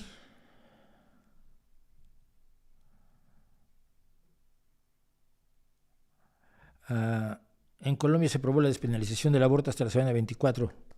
Bravo. Quizá la crítica más común es que en la semana 24 el proyecto está muy grande. ¿Qué opinas? No sé, que lo digan los médicos. Si hay la posibilidad de que viva independientemente el producto, entonces ahí no debe haber un aborto. Por la semana 24 no pasa eso. Son apreciaciones. Yo creo que el bien que eso le hace a las mujeres colombianas me parece que merece toda la aprobación y todo el apoyo. La Unión Africana ha denunciado que a ciudadanos nigerianos residentes en Ucrania no se les ha facilitado poder cruzar la frontera. Sí, esto pasó en Polonia. Tengo entendido que las organizaciones internacionales ya intervinieron y que esto es un problema que ya pasó. Pero no hay que olvidar que Polonia, donde la gente está siendo maravillosa, donde la población polaca está respondiendo de una manera extraordinaria para recibir a los ucranianos. Yo soy muy fan de una youtuber que es estudiante de cine y se dedica a la historia de la moda. Ya la he recomendado aquí, Karolina Zebrowska, y yo estuve viendo a Carolina comentando todo lo que están haciendo por los ucranianos.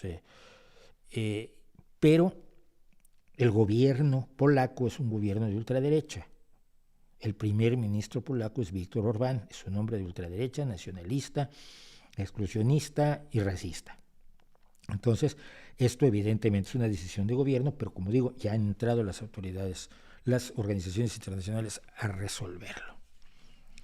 ¿Por qué es que las mujeres no ganan premios Nobel en ciencias exactas si no es porque participan al lado de algún hombre? Ya llevan muchos años ingresando a universidades, pero no lo sé. Hay un caso, el de Josephine Bell, que es absolutamente de escándalo. Debía haber recibido el premio Nobel. Otros casos que se mencionan no son tan claros. Algunos, como el de Rosalind Franklin, por ejemplo, se les olvida que cuando se dictaminó el premio Nobel a los descubridores del ADN, ella ya había muerto y no se le da el premio Nobel a nadie que haya muerto. Entonces no se cometió ninguna injusticia con Rosalind Franklin, pero sí es importante mencionar que ella tomó la fotografía por rayos X que permitió a Crick y Watson concluir que efectivamente el ADN era una estructura en forma de hélice. No se les da el premio, no lo sé. Puede ser por muchas razones. Puede ser por sexismo. Puede ser por desprecio a las mujeres. Puede ser porque ninguna mujer todavía está encabezando un grupo que tenga los resultados que los comités Nobel consideran relevantes. No lo sé, pero me costaría mucho trabajo asumir uno u otro. El prejuicio me parece algo inadecuado y no debe ser la regla de nada de lo que hagamos. Entonces, no lo sé. Lo que sí es que va a ser muy difícil. Espera, y Marie Curie, la segunda vez que le dieron el premio a Marie Curie, ¿no fue sola? Revísalo. Mira, si quieres un grupo de investigadores que solo sean mujeres, también estás un poco tremendo. Es lo razonable que los grupos de investigación sean de hombres y mujeres. Es razonable que mientras más mujeres estén más capacitadas deban encabezar grupos de investigación y si no los están encabezando únicamente porque se les considera inferiores o porque hay motivos sexistas, eso hay que cambiarlo. Punto. Eso no se discute, hay que cambiarlo y ya.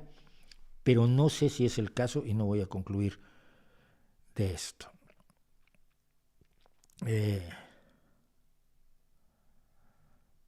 Lupita Vázquez, gracias por el superchat. Se agradece siempre lo que nos mandan. ¿Qué opina del canal de YouTube Los Liberales? Pues yo no lo veo, ni sabía que existía. Hay millones de canales, hombre. Millones de canales.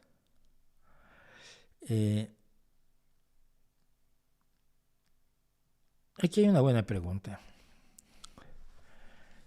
Sí, no nos va a dar tiempo. Bueno, dice Trini Martínez, si en realidad no funcionan, me imagino que se refiere a la acupuntura, la herbolaria, la homeopatía, la bioneuroemoción, todas las pseudomedicinas, ¿Por qué existen tantas tiendas de herbolarios y funcionan tan bien? Pues verás, porque la mayoría de la gente no necesita medicinas para curarse, en la mayoría de los casos. Estamos demasiado acostumbrados a atendernos porque nos duele algo. Pero en la gran mayoría de los casos la gente se cura sola. O la enfermedad sigue su curso normal y termina. En la gran mayoría de los casos, cuando tienes fiebre, la fiebre no sube hasta que se te incendia la cabeza. En la mayoría de los casos, cuando tienes fiebre, la fiebre luego vuelve a bajar.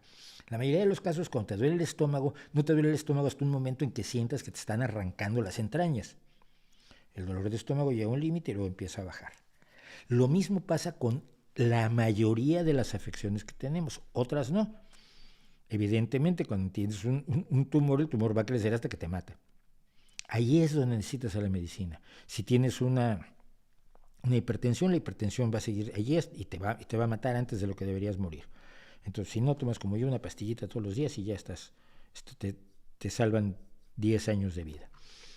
Es decir, en la mayoría de los casos, no hacer nada es una excelente medicina. Ese fue el truco de la homeopatía. Las recomendaciones de purgar, de sangrar, de golpear, de meter en agua fría a la gente, mataban gente. Los médicos precientíficos en tiempos de Hahnemann mataban gente. Hahnemann inventa la homeopatía que no hace nada. Bueno, pues entonces la gente que se va a curar, pero además no lleva las palizas y las horribles prácticas de la salvaje medicina precientífica que existía a principios del siglo XIX. Las cosas cambian con el desarrollo de la teoría de los gérmenes de Pasteur y Koch a mediados finales del siglo XIX. Y luego faltó para que se aceptara en todo el mundo mucho tiempo. Entonces tú crees que te funcionan, pero pueden no funcionarte para nada. Y hay un fenómeno que se llama el fenómeno placebo. El efecto placebo, hay un video en este canal sobre efecto placebo, así como hay un video sobre herbolaria, se llama La patraña vegetal, que hace que tú te sientas bien porque te están atendiendo. Y luego al cabo de un tiempo ya no te sientes bien porque el placebo no dura para siempre, no tiene efecto para siempre. Entonces esa es la razón por la que en las herbolarias están siempre muy preparados para que estás tomando la raíz de mijito.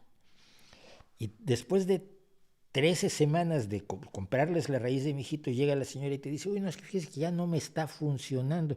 Ah, no, entonces lo que necesita usted son semillas de tu prima. Y entonces te venden semillas de tu prima 13 semanas para aprovechar el efecto placebo. Es un embuste, es un engaño y es un abuso. Y si hubiera pruebas, ya las tendríamos. Es que si yo realmente tuviera una pócima mágica para curar el cáncer, como dicen tenerla todas estas bestias, si yo la tuviera, por supuesto, la sometería a estudio, porque si es cierto, me voy a llenar de dinero. Es más, me sentaría yo en mi casa esperando a que todas las farmacéuticas vinieran a ver cuál me ofrece más dinero para producirlo. Sería el gran negocio de las farmacéuticas, pero no lo es el gran negocio de los charlatanes, que cobran también. Y algunos cobran suficiente para ser millonarios que ahora se dedican a perseguir a sus críticos, como es el caso de Corbera. Así que mucho cuidado ahí. Bueno,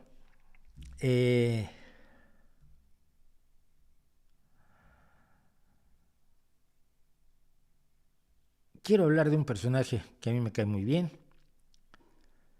y así que vamos a abrir nuestra galería nocturna.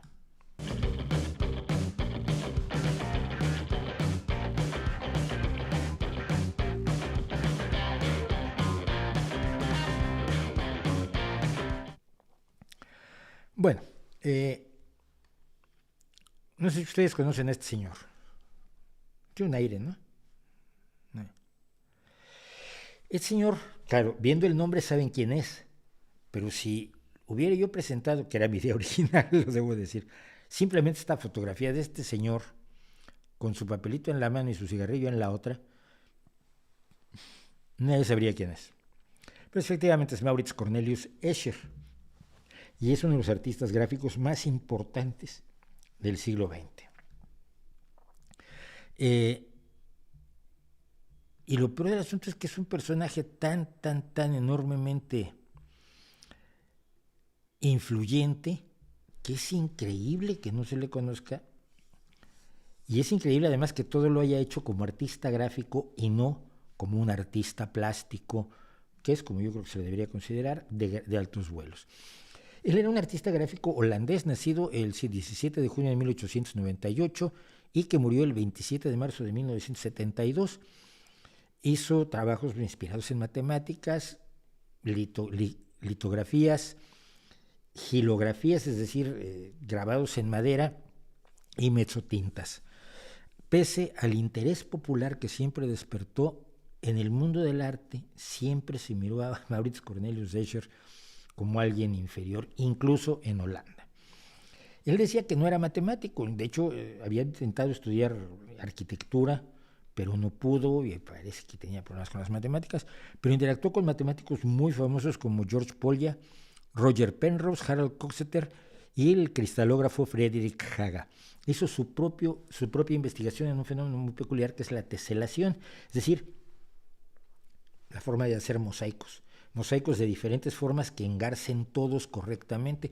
Tengo una definición de la teselación aquí, dice: el teselado es una regularidad o patrón de figuras que recubren o pavimentan completamente una superficie plana, cumpliendo con dos requisitos: que no queden espacios entre ellos, que no queden huecos, y que no se tengan que superponer, es decir, que las figuras jueguen de tal manera, y esto lo podemos ver, por supuesto, en los maravillosos mosaicos islámicos y en trabajos posteriores, pero evidentemente en la antigüedad son muy asombrosos los trabajos de mosaicos, de azulejos, de teselas islámicas que con formas muy extrañas consiguen cubrir todo un espacio.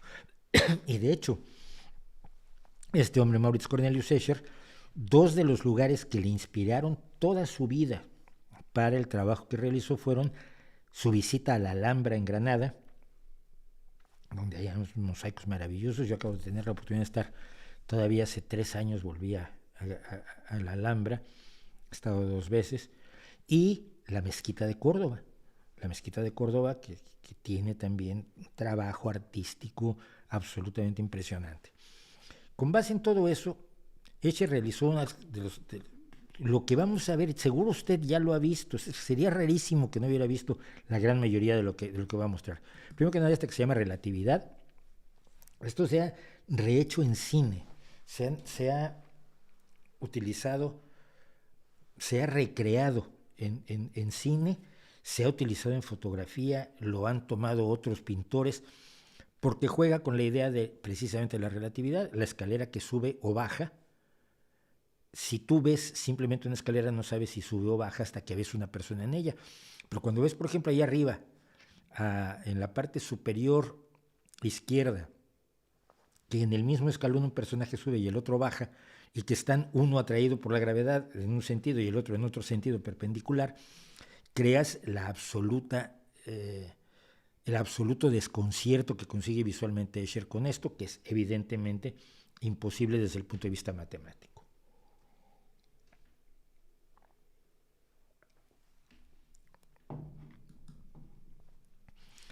La cascada. Esta cascada es imposible y ha habido intentos de más o menos simularla de manera tridimensional. Pero si ustedes siguen el camino del agua, verán que en un momento dado el agua está delante y detrás de donde debería estar y que no puede subir el agua así en una cascada para luego volver a caer. Exactamente el mismo principio utiliza esto que por alguna causa se llama Belvedere, donde primero que nada el personaje de abajo, el señor que está sentado en una banca al pie de la escalera, está manejando un cubo imposible. Es un cubo donde la arista de atrás está adelante. Pero luego todo el objeto es matemáticamente imposible, es imposible como objeto tridimensional, pero a nivel bidimensional se puede hacer el juego. La escalera, que estaría detrás del piso superior, se juega como si estuviera enfrente del piso superior, con por ahí una columna que está al mismo tiempo delante y detrás. El siguiente es que es uno de los más conocidos, es la escalera interminable. Ha habido intentos también de hacerla tridimensionalmente, la hemos visto, yo la he visto en un videojuego, si mal no recuerdo, en trabajos de de imágenes generadas por ordenador. No es solo el crear este objeto imposible, sino el crear este objeto imposible y darle una dimensión humana, quizás con estos extraños personajes como frailes con sus capuchas, que suben interminablemente y bajan interminablemente unas escaleras que no van en realidad a ningún lado. Una cosa que hacía, además, le interesaba mucho a Escher eran las perspectivas esféricas, y hay dos obras clásicas de él en ese sentido. Es este ojo con el cráneo, que yo lo usé como símbolo además en mi juventud, me pareció siempre extraordinario. Para los que se enojen porque uso un inocente anillo de calavera que lo han acusado de ser masónico, satánico, del heavy metal, de los rituales de no sé qué lugar del Pacífico Sur. Es un anillo de calavera, me recuerda que todos vamos a morir y que todos somos iguales por dentro. Nada más, porque aquí no sabes de qué sexo, género, raza, estatura o demás es el dueño de esta bonita calavera. Es lo único, pero bueno, se ponen como locos.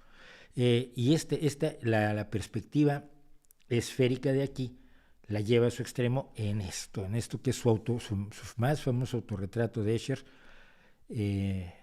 donde, como dice alguien, no sabes si el artista está mirando su reflejo o el reflejo está mirando al artista. Como quiera que sea, hacer esto en un grabado esto debe ser una mezzotinta, es un trabajo brutal, es mucho más difícil que dibujarlo a lápiz, porque es un trabajo para artes gráficas, y hay que acordarse que Maurits Cornelius Escher trabajó en una época en que no había reproducción digitalizada de nada.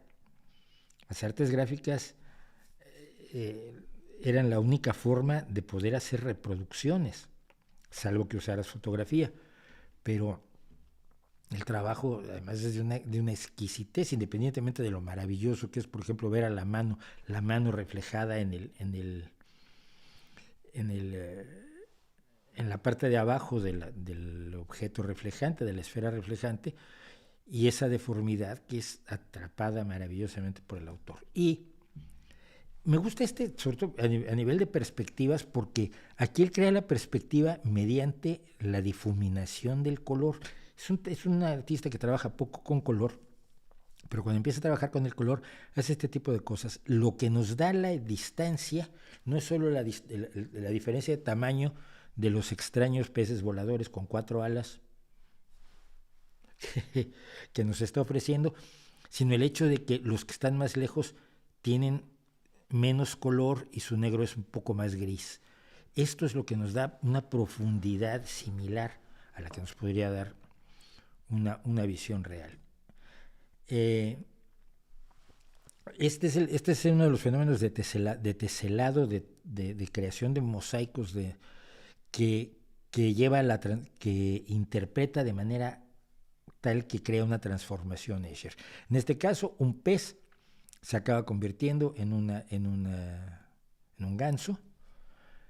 Tenemos muchos casos de este tipo de transformaciones, de metamorfosis, que Escher hace jugando con la idea de las teselas. Las teselas son los mosaicos estos. Cada trozo es una tesela, y el teselado es la forma en que embonan todos para crear para pavimentar, para cubrir un espacio sin dejar espacios y sin traslaparse. Y en el mundo de las transformaciones tiene dos obras que son clásicas en cuanto a 3 dimensiones. Aquí estas extrañas lagartijas, un poco quizás más dragones, porque allá al fondo echa humo, que salen de la hoja pintada de un diseño que también es de Escher, por supuesto, de teselas de lagartijas o de dragones de Escher. Y la lagartija sale, sube por el libro, llega a un hexaedro, me parece que es. Echa humo, baja nuevamente y se reincorpora nuevamente a la página bidimensional. Todo esto además con una decoración maravillosa. Siempre me fijo mucho yo que abajo a la izquierda lo que tenemos es un librito de papel de fumar Job, que era una marca de cigarrillos y de papel de fumar muy famosa, de la que hizo muchísima publicidad Alfonso Mucha, que en realidad se dice Muca, pero nadie lo entiende. Alfonso Mucha, que es alguien de quien tenemos que hablar un día en nuestra galería nocturna.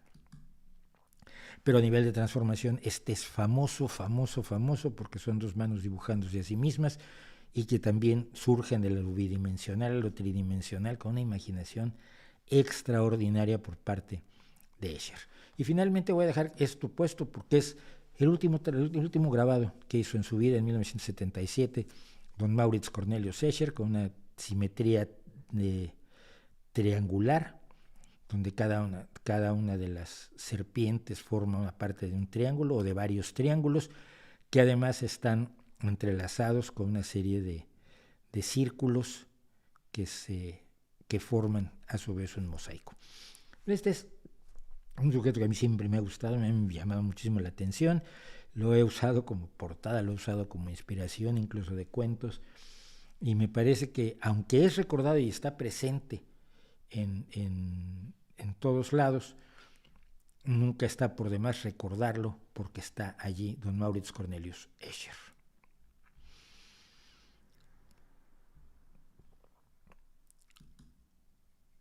Bueno, ¿qué me dicen ustedes por aquí? No comparto contigo que no crees en la quiropráctica, ¿no? Es que a ti no te hicieron quiropráctica. Mira, lo que a ti te hicieron se llama, si te quitó el dolor de espalda, lo que te hicieron fue una fisioterapia. La quiropráctica es una forma de medicina que dice que manipulando la columna vertebral cura todas las enfermedades. Catarros, cánceres, diabetes, hipertensión, cálculos biliares, infecciones de las vías respiratorias o de las vías urinarias, etcétera, etcétera. Eso es la quiropráctica. Lo que mucha gente vende como quiropráctica no es más que fisioterapia con nombre bonito para verles la cara, porque como ustedes ya creen que la quiropráctica funciona, pues entonces les van a creer. Si te dicen te voy a dar un masajito, ya no se lo creen. Porque yo voy a fisioterapia, a veces hago ejercicio, me lastimo, voy al fisioterapeuta. ¿Te quita dolores? Sí, algunos sí, otros no, otros necesitan cirugía. Pero el que tú tenías se quita con un masaje a la zona donde está el problema. La quiropráctica no es eso, la quiropráctica nunca se planteó así. La quiropráctica teóricamente existe para curar todas las enfermedades del cuerpo humano mediante la manipulación de las vértebras, porque afirma la quiropráctica, la afirmación fundamental de la quiropráctica es que todas las enfermedades están producidas por subluxaciones de entre las vértebras de la columna vertebral. Todas las enfermedades. Niega la teoría de los gérmenes, niega la teoría de los problemas congénitos, niega todo. Niega todas las teorías porque tiene una sola teoría de la enfermedad, que es toda enfermedad se produce por una subluxación en las vértebras de la columna vertebral. Eso no es que se crea o no se cree eso, es que es falso. Es que es falso y punto. Pero lo que a ti te hicieron y lo que le hacen a mucha gente es darles masajes de fisioterapia, de gente que estudia fisioterapia para precisamente manipular el sistema musculoesquelético, sobre todo para facilitar la curación, y les dicen es quiropráctica y ustedes ya se van por la calle. ¡Ay! Mira, funciona. No funciona. A ver qué me dicen.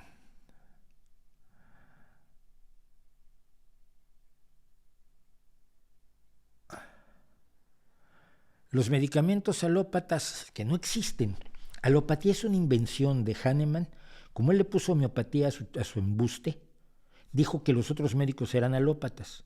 Nadie ha dicho en su vida ser médico alópata, pero peor aún, esos médicos desaparecieron a mediados del siglo XIX cuando apareció la medicina científica. Así que la medicina científica actual no es alópata. Es un embuste de los homeópatas. Que los medicamentos tienen un porcentaje importante de placebo o autosugestión, no lo sabemos, pero lo que sí te puedo decir es que se considera contrario a la ética médica administrarle un placebo a un paciente. Y ningún medicamento de los que te están vendiendo en las farmacias es un placebo. Todos han validado su capacidad de resolver ciertos problemas, su efectividad y su seguridad con los efectos secundarios que toda sustancia tiene, los ha validado científicamente, cosa que un placebo no puede hacer. Precisamente por eso, los estudios científicos de la efectividad y seguridad de un fármaco se hacen comparándolos contra un placebo. Tienes un universo de personas a las cuales a unas les das el placebo y a otras les das el medicamento. El que se los administra no sabe qué le está dando a cada quien, las pastillas son iguales. A él le entregan y dicen, aquí tienes las medicinas y aquí tienes, tú les das estas medicinas, esta es para estos y esto es para estos otros. Pero no sabe el que lo administra, no sabe si está dando placebo o está dando medicina, pero se llaman de doble ciego. Analizas los resultados y si son iguales verás que el medicamento está actuando igual que un placebo, o sea, igual que nada. Si el medicamento tiene un efecto superior al de un placebo, entonces ese es el que se puede empezar a trabajar para venderse en las farmacias. En las farmacias no te pueden vender nada que tenga la misma efectividad que un placebo. Ese es un mito de los muchos que cuentan los alternativistas para seguir haciendo su negocio, porque como cuenten la verdad, van a tener que trabajar. Y eso es a lo que más miedo le tienen.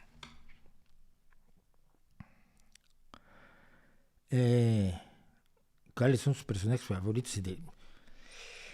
Personajes favoritos femeninos del cine, no sé. No sé, es que hay un montón que me gustan. Es que en distintos espacios, a ver, la madre de Terminator, que ahora acabo de olvidar su nombre, me parece un gran personaje, pero también me parece un gran personaje, por ejemplo, Ethel Merman en There's no Business Like Show Business, la madre a la que se le destroza a su familia del mundo del espectáculo y que al final se reúne. Entonces el trabajo dramático de Ethel Merman y ese personaje que enfrenta toda esa adversidad de una familia que pensaba que pues, tendrían un acto musical juntos para toda la vida, me encanta, ¿no? Personajes que me gustan, bueno, Dorothy en El Mago de Oz ni se diga, ¿no? Además es una labor actoral, es la niña por antonomasia, la niña que su ingenuidad no le deja, que su ingenuidad no atropella su inteligencia en ningún momento, lo cual es extraordinario, puede mantener las dos cosas a la vez, me parece un personaje divinamente escrito. Ripley en Alien, por supuesto, me parece un gran personaje. ¿Quién más? Hay miles, hay literalmente miles, ¿no? No podría yo decir.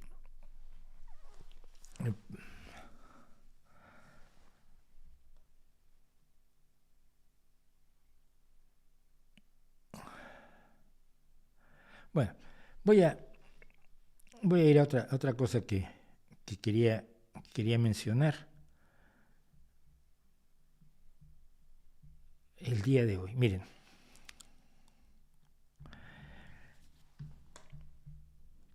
a lo largo vamos a poner la banderita de Ucrania, porque es importante que esté. A lo largo de todos estos días aterradores de guerra, de algo que nuestros ancestros vivieron constantemente, sin cesar, todos, muchos de ellos fueron a la guerra, muchos otros fueron víctimas de la guerra. Son muy pocos los que han tenido la oportunidad de vivir sin ver la guerra. Pero lo que he visto de manera muy preocupante es una equidistancia donde dicen, mira, si se cortan los medios de propaganda de Putin en Europa, que son medios que son propiedad del gobierno, que hacen únicamente lo que dice el gobierno, que dicen únicamente lo que dice el gobierno, se debería también cortar a los medios como la CNN. ¿Por qué? Es que la CNN también miente.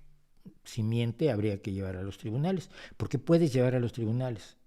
A Russia Today no puedes llevar a los tribunales. De hecho, la nueva ley de Rusia es que si das información falsa sobre la guerra, que no se llama guerra, sino operación militar especial, si dices guerra, 15 años de cárcel. Si das información falsa según Putin, 15 años de cárcel. Si llamas invasión, 15 años de cárcel. Si en Estados Unidos hablas en contra del presidente de los Estados Unidos, no te pasa nada. No es verdad que los medios estadounidenses estén al servicio del gobierno. Y pongo un ejemplo. Cuando los medios como Fox News, OAN, hablaban bien de Trump durante la presidencia de Trump, ¿estaban haciendo lo que Trump quería? ¿O estaban atendiendo a sus propios intereses? Pero entonces los que criticaban a Trump eran igualmente, según ustedes, según quien dice esto, cuando la CNN o la BBC o la NBC o la CBS criticaban a Trump y se burlaban de las estupideces de Trump, estaban sirviendo al gobierno de los Estados Unidos, ¿verdad? Ahora está Biden. Entonces ahora Fox News y OAN y otras se dedican todos los días a contar barbaridades sobre Joe Biden. Y CNN, incluso la NBC, yo vi el otro día una burla enorme porque en vez de decir ucranianos en su discurso del Estado de la Nación, dijo iraníes. Dijo Iranian en lugar de Ukrainian. El presidente Biden, y también se burlan de él. ¿Están sirviendo todos al gobierno de Estados Unidos? No creo. ¿Algún medio ruso puede atacar a su presidente como se atacó a Trump o como se ataca a Joe Biden? No. Pueden tener convicciones similares, todos ellos pueden querer que Estados Unidos sea muy poderoso, pero no siguen una línea del gobierno como la que se puede seguir en Cuba, en Corea del Norte, o como la que se tenía que seguir en el Chile de Pinochet, o en la Argentina de Videla, o en la Nicaragua de Somoza, porque estoy hablando de dictaduras, no de ideologías. Todo dictador, lo primero que mata es la libre expresión. Europa decidió cortar el acceso a Russia Today y a Sputnik, y aquí hubo un escándalo enorme. Putin, el Parlamento, unánimemente, creo que uno dijo que no, aprobó la nueva ley para meter 15 años a la cárcel a quien diga lo que no le guste a Putin respecto de la no guerra. Y los que aquí se quejaban por el Russia Today no dijeron una sola palabra. Allí yo entiendo que hay una especie de incoherencia. Yo estoy de acuerdo con que se impida la propaganda de guerra de alguien que tiene el proyecto de hacer la guerra contra el país en el que yo vivo. Llámenme loco. Creo que la propaganda de guerra contra mí es mala. Pero luego tenemos otros casos respecto de los medios. Nosotros sabemos que el ejército estadounidense cometió horribles atrocidades en Vietnam. ¿Cómo se supo esto? Pues se supo por los medios de comunicación estadounidenses, por gente que se jugó la vida para estar en el frente de combate, en el frente de batalla en Vietnam e informar de lo que estaba haciendo su propio ejército en Vietnam. Las atrocidades de los soldados soviéticos en Afganistán, que fueron terribles, no se dieron a conocer en Rusia por los medios, en la Unión Soviética por los medios independientes, porque no hay medios independientes. Tú puedes decir que los medios estadounidenses, los medios occidentales tienen muchos sesgos y tienen muchos problemas, pero tienen independencia. Cuando Estados Unidos quería atacar a Irak y se inventó la historia de las armas de destrucción masiva, ¿cómo nos enteramos todos nosotros en todo el mundo que la ONU decía que no había tales armas de destrucción masiva y que había ido Hans Blix, el que hace el jefe de la ONU a cargo de la certificación de la destrucción de las armas de destrucción masiva de Saddam Hussein, y él había estado allí por parte de la Comisión Atómica, y había estado otro, no me acuerdo ahora su nombre, lo siento, el encargado de las armas químicas, y decía, no hay armas de destrucción masiva. Y lo sabíamos todos el día que empezó la guerra en Irak, y por eso salimos a la calle contra la guerra en Irak. ¿Cómo nos enteramos de lo que se decía, de que no había esas armas? Porque algunos medios no alineados con los gobiernos de aquel entonces, y aquí en España estaba Aznar, libremente pudieron decir, no, aquí la ONU dice que no hay armas de destrucción masiva. Hoy Putin ha empezado a decir que hay armas, que Ucrania estaba preparando armas de destrucción masiva con ayuda de, por supuesto, expertos estadounidenses, armas biológicas para atacar a la población rusa. ¿Alguien en Rusia va a hacer un medio independiente que diga, no, esto no es cierto? Miren, no se pueden comparar los medios que dependen de un director, que es el gobierno, sea Granma, sea Telesur, Hispan TV, Russia Today o CCN, que es la China, de medios que tienen libertad incluso de cambiar de opinión. Yo llevo toda la vida en el periodismo. Ni siquiera a mí me dijeron nunca qué tenía yo que decir. Sabía uno que había ciertas cosas que mejor no debía decir. Pero la libertad de la que yo he gozado, incluso en el autoritarismo priista y mexicano, que fue donde desarrollé mi labor como periodista, no la tiene nadie en Cuba, no la tiene nadie en Rusia, no la tiene nadie en ninguna verdadera dictadura. Y por eso cuando me dicen que en España vivimos en una dictadura, yo me voy de espaldas. ¿Pero de qué estás hablando? Miren, en Francia, en Alemania, en España, en Noruega, en Japón, yo puedo oponerme al gobierno. Yo puedo publicar libremente mis opiniones, puedo decir que puedo publicar datos que exhiban al gobierno, que exhiban la corrupción en el gobierno, que exhiban los errores de toma de decisiones, etc. Y lo puedo hacer sin miedo a ser detenido, torturado, apaleado, encarcelado o asesinado. En estos países que están llenos de defectos, y no estoy en ningún momento dado diciendo que sea el paraíso, ni Europa, ni Estados Unidos, ni Japón, ni Canadá, ni lo que llamamos los países libres, tienen una cantidad de defectos aterradores y tienen muchísimo camino que andar para hacer sociedades en las que valga la pena vivir. Y además tienen un pasado colonial, tienen un historial desagradable, tienen una participación en la destrucción de otros países lamentable. Pero en este país, en estos países, quien quiere un mundo mejor tiene más probabilidades de empujar hacia ese mundo mejor que quienes viven bajo dictaduras. Si yo quiero hacer avanzar las mejores causas, las causas de los pobres, las causas de los adictos, las causas de los enfermos mentales, las causas de los explotados, las causas de las mujeres, las causas de los discriminados por motivos sexuales, las causas de los discriminados por motivos étnicos, religiosos, etc., tengo más probabilidades de hacer avanzar todas esas causas en los países libres y democráticos, con democracias imperfectas y deleznables en muchos aspectos, que en las dictaduras. Es tan difícil darnos cuenta de esto. En la Rusia y en la China, que algunos defienden, esto no puede pasar. No hay medios de comunicación que digan que Xi Jinping es un dictador asqueroso.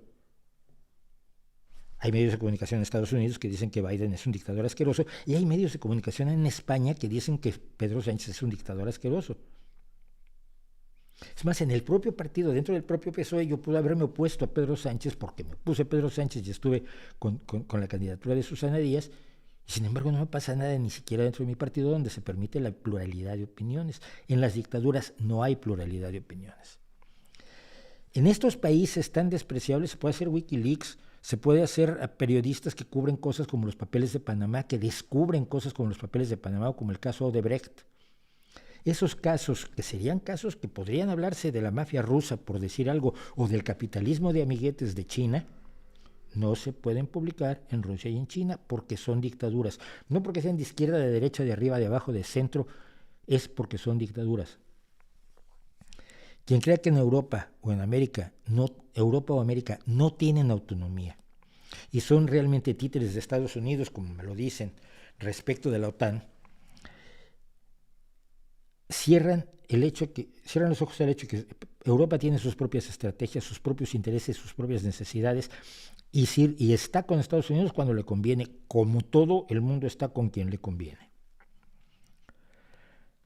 Pero los movimientos sociales y políticos de América Latina, con los que yo puedo no estar de acuerdo, han alcanzado el poder y no se han dado ya en los golpes de Estado que se daban en el pasado. Las cosas han cambiado a partir del fin de la Guerra Fría y mucha gente está viviendo en la Guerra Fría. Cuando un opositor a Rusia, como en Ucrania pasó con Víctor Yushchenko o con Sviatlana Tsikhanouskaya en Bielorrusia o con Alexei Navalny en la propia Rusia, lo que tenemos son gente que es envenenada, gente que es encarcelada, torturada, aterrorizada, o todo eso a la vez, que es lo que le ha pasado a Navalny. A Yushchenko fue envenenado terriblemente. Y se acuerdan después de las elecciones en Bielorrusia, a Sviatlana Tsikhanouskaya diciendo que aceptaba que había ganado Lukashenko cuando la tenían encerrada las fuerzas de Lukashenko y le tomaban un vídeo con una mujer aterrorizada porque sabe que si no dice lo que debe de decir, no sale viva de allí. Un opositor a la OTAN como Pablo Iglesias, en cambio, puede moverse libremente y llegar a ser vicepresidente de gobierno. De nuevo, a mí puede no gustarme Iglesias, no me gusta nada, pero me gusta la democracia que permite que él llegue con los votos legítimos de la gente a un puesto en el que yo creo que no debería de estar, pero yo por eso voto contra él. Ciertamente, durante la Guerra Fría, Estados Unidos favoreció dictaduras feroces, golpes de Estado brutales en América Latina que se padecieron con la gente que llegó a México, chilenos, argentinos, brasileños, uruguayos, panameños que llegaron a México, que han sido amigos míos. Pero después de la Guerra Fría, el último golpe de Estado en América Latina promovido por Estados Unidos fue hace más de 20 años. Y en estos 20 años han llegado al poder Chávez, Maduro, Morales, Lula, Kirchner, Vázquez, Mújica, o Vázquez Tabaré, Vázquez, aclaro, Mújica, Correa y otros que son contrarios a los intereses de Estados Unidos, que son o dicen ser o se presentan como gente de izquierda. Gente que en los años 70 hubiera sufrido un golpe de Estado inmediatamente, pero no es notorio que no lo hayan sufrido, que han sufrido presiones, sí, hombre, todo el mundo defiende sus intereses, pero no han sufrido los golpes de Estado. Y cuando se ha echado a alguien como Evo Morales, han podido regresar y que su partido vuelva a gobernar Bolivia, ¿no? Porque le está gobernando. En esta situación, el imperialismo de Putin y sus 5 guerras de los últimos 10 años, su intervencionismo constante, me resulta más preocupante en este momento que el imperialismo de Estados Unidos. Siendo que todo imperialismo es detestable, si yo prefiero esto como oportunidad para crear una sociedad mejor, porque aquí puedo y allá no puedo, ¿esto me vuelve proestadounidense o algo por el estilo? Según algunos, sí. El hecho de no entregarme, no apoyar a Rusia, es estar del lado de Estados Unidos. No. Estoy del lado de la lucha por las mejores causas. ¿Dónde, en qué condiciones de las reales y posibles del mundo en este momento se puede luchar por las mejores causas? En estas. Incluso en México se puede luchar en contra del presidente de la República. Eso ni siquiera pasaba cuando yo estaba por allá. Era bastante más difícil. Pero se puede. En una dictadura no puedes. Por favor, vamos a entenderlo y a dejar de exaltar a las dictaduras como si fueran la opción a una democracia que es tremendamente imperfecta y tremendamente indeseable, de acuerdo, y tremendamente sesgada y necesitada de grandes cambios. Pero ¿qué tiene de malo apostar en el tablero de ajedrez internacional por la mejor oportunidad de cambiar las cosas, de combatir la pobreza, de consolidar la democracia, de aumentar el estado de bienestar y de tener más gente más feliz? ¿Qué tiene eso de malo? Bueno, con eso yo creo que ya acabé de hacer enojar a todos los que debía yo hacer enojar. Y con eso voy a tener que dejar, nos quedamos sin Pablo Neruda por segunda semana consecutiva. Quería yo hablar además de las personas que no son como nosotros o que no son como los demás, las personas que tienen deformidades y que en el pasado se exhibían como fenómenos de circo realmente, porque creo que es una área que es importante. Yo leí un libro y he tenido experiencias que me parecía interesante comentar al respecto, y entonces pues tenemos a los fenómenos de circo pendientes, así como algunas cosas de la pequeña serenata nocturna, y bueno, que no me da la vida, por última vez hoy, no me da la vida, no me da la vida, no me da el tiempo, no me da el streaming para hacer todo lo que quiero hacer, para siquiera ver todo el chat. Confío en, por supuesto, la gente que siempre me hace el favor de tomar desde desde aquí donde dice Luis Crespo, la espiritualidad es importante para el crecimiento personal. No, creo que no. Salvo que la espiritualidad es el disfrute del arte. Pero bueno, desde esta para abajo, vamos a tener todo el chat, a ver si puedo responder algo la semana próxima, a ver cómo le hacemos. Apóyennos, échenos una mano, vamos a tratar de conseguir que este canal tenga los recursos necesarios para resolver problemas, para comprar más tiempo y para tener por lo menos el streaming los martes y los jueves. Y entonces pasamos los vídeos a los miércoles. ¿Qué les parece? Mientras tanto, los invito al vídeo de los martes. Este martes hablamos de la falsa carta del jefe Seattle. Hay muchos ecologistas enojadísimos conmigo. Qué raro. Ecologistas falsos, ecologistas de los políticos. No me refiero a personas que son profesionales de la ecología, habiendo estudiado biología y la especialidad y que se dedican a cosas reales. No, me refiero a los ecologistas de pancartita. Los vídeos los martes. Aquí nos vemos los jueves de 7 a 9. A lo largo de toda la semana a las 11 de la noche estamos poniendo, nuestros vídeos de Ahora Música, compartiendo las canciones que me gustan, de las bandas que me gustan. Y a lo largo de la semana trozos de este streaming enloquecido, caótico, acelerado, en el que ustedes me hacen el enorme favor de acompañarme al son de más de 200 personas. Recomiéndenos, coméntenlo, díganle a la gente que nos vea, suscríbanse, denle me gusta a los vídeos que les gusten, no a todos, pero denle me gusta a los vídeos que les gusten. Todo esto ayuda a que el algoritmo de YouTube lo recomiende más y llegue a más gente, que es finalmente de lo que se trata. ¿Por qué no? Con todo lo que hagamos en este canal, nunca me voy a poder comprar ni el Lamborghini ni la villa en Mónaco. Pero ya estoy resignado, así que no hay problema. Nos vemos la semana próxima aquí. Esto es En Vivo y Con Todo, el streaming del Rey va Desnudo, que tiene también Ahora Música, su serie musical, y que se mete en más líos de los que puede manejar con las dos manos y los dos pies. Nos vemos la próxima semana y entre tanto, como siempre, ahí les dejo mi reputación para que la hagan pedazos.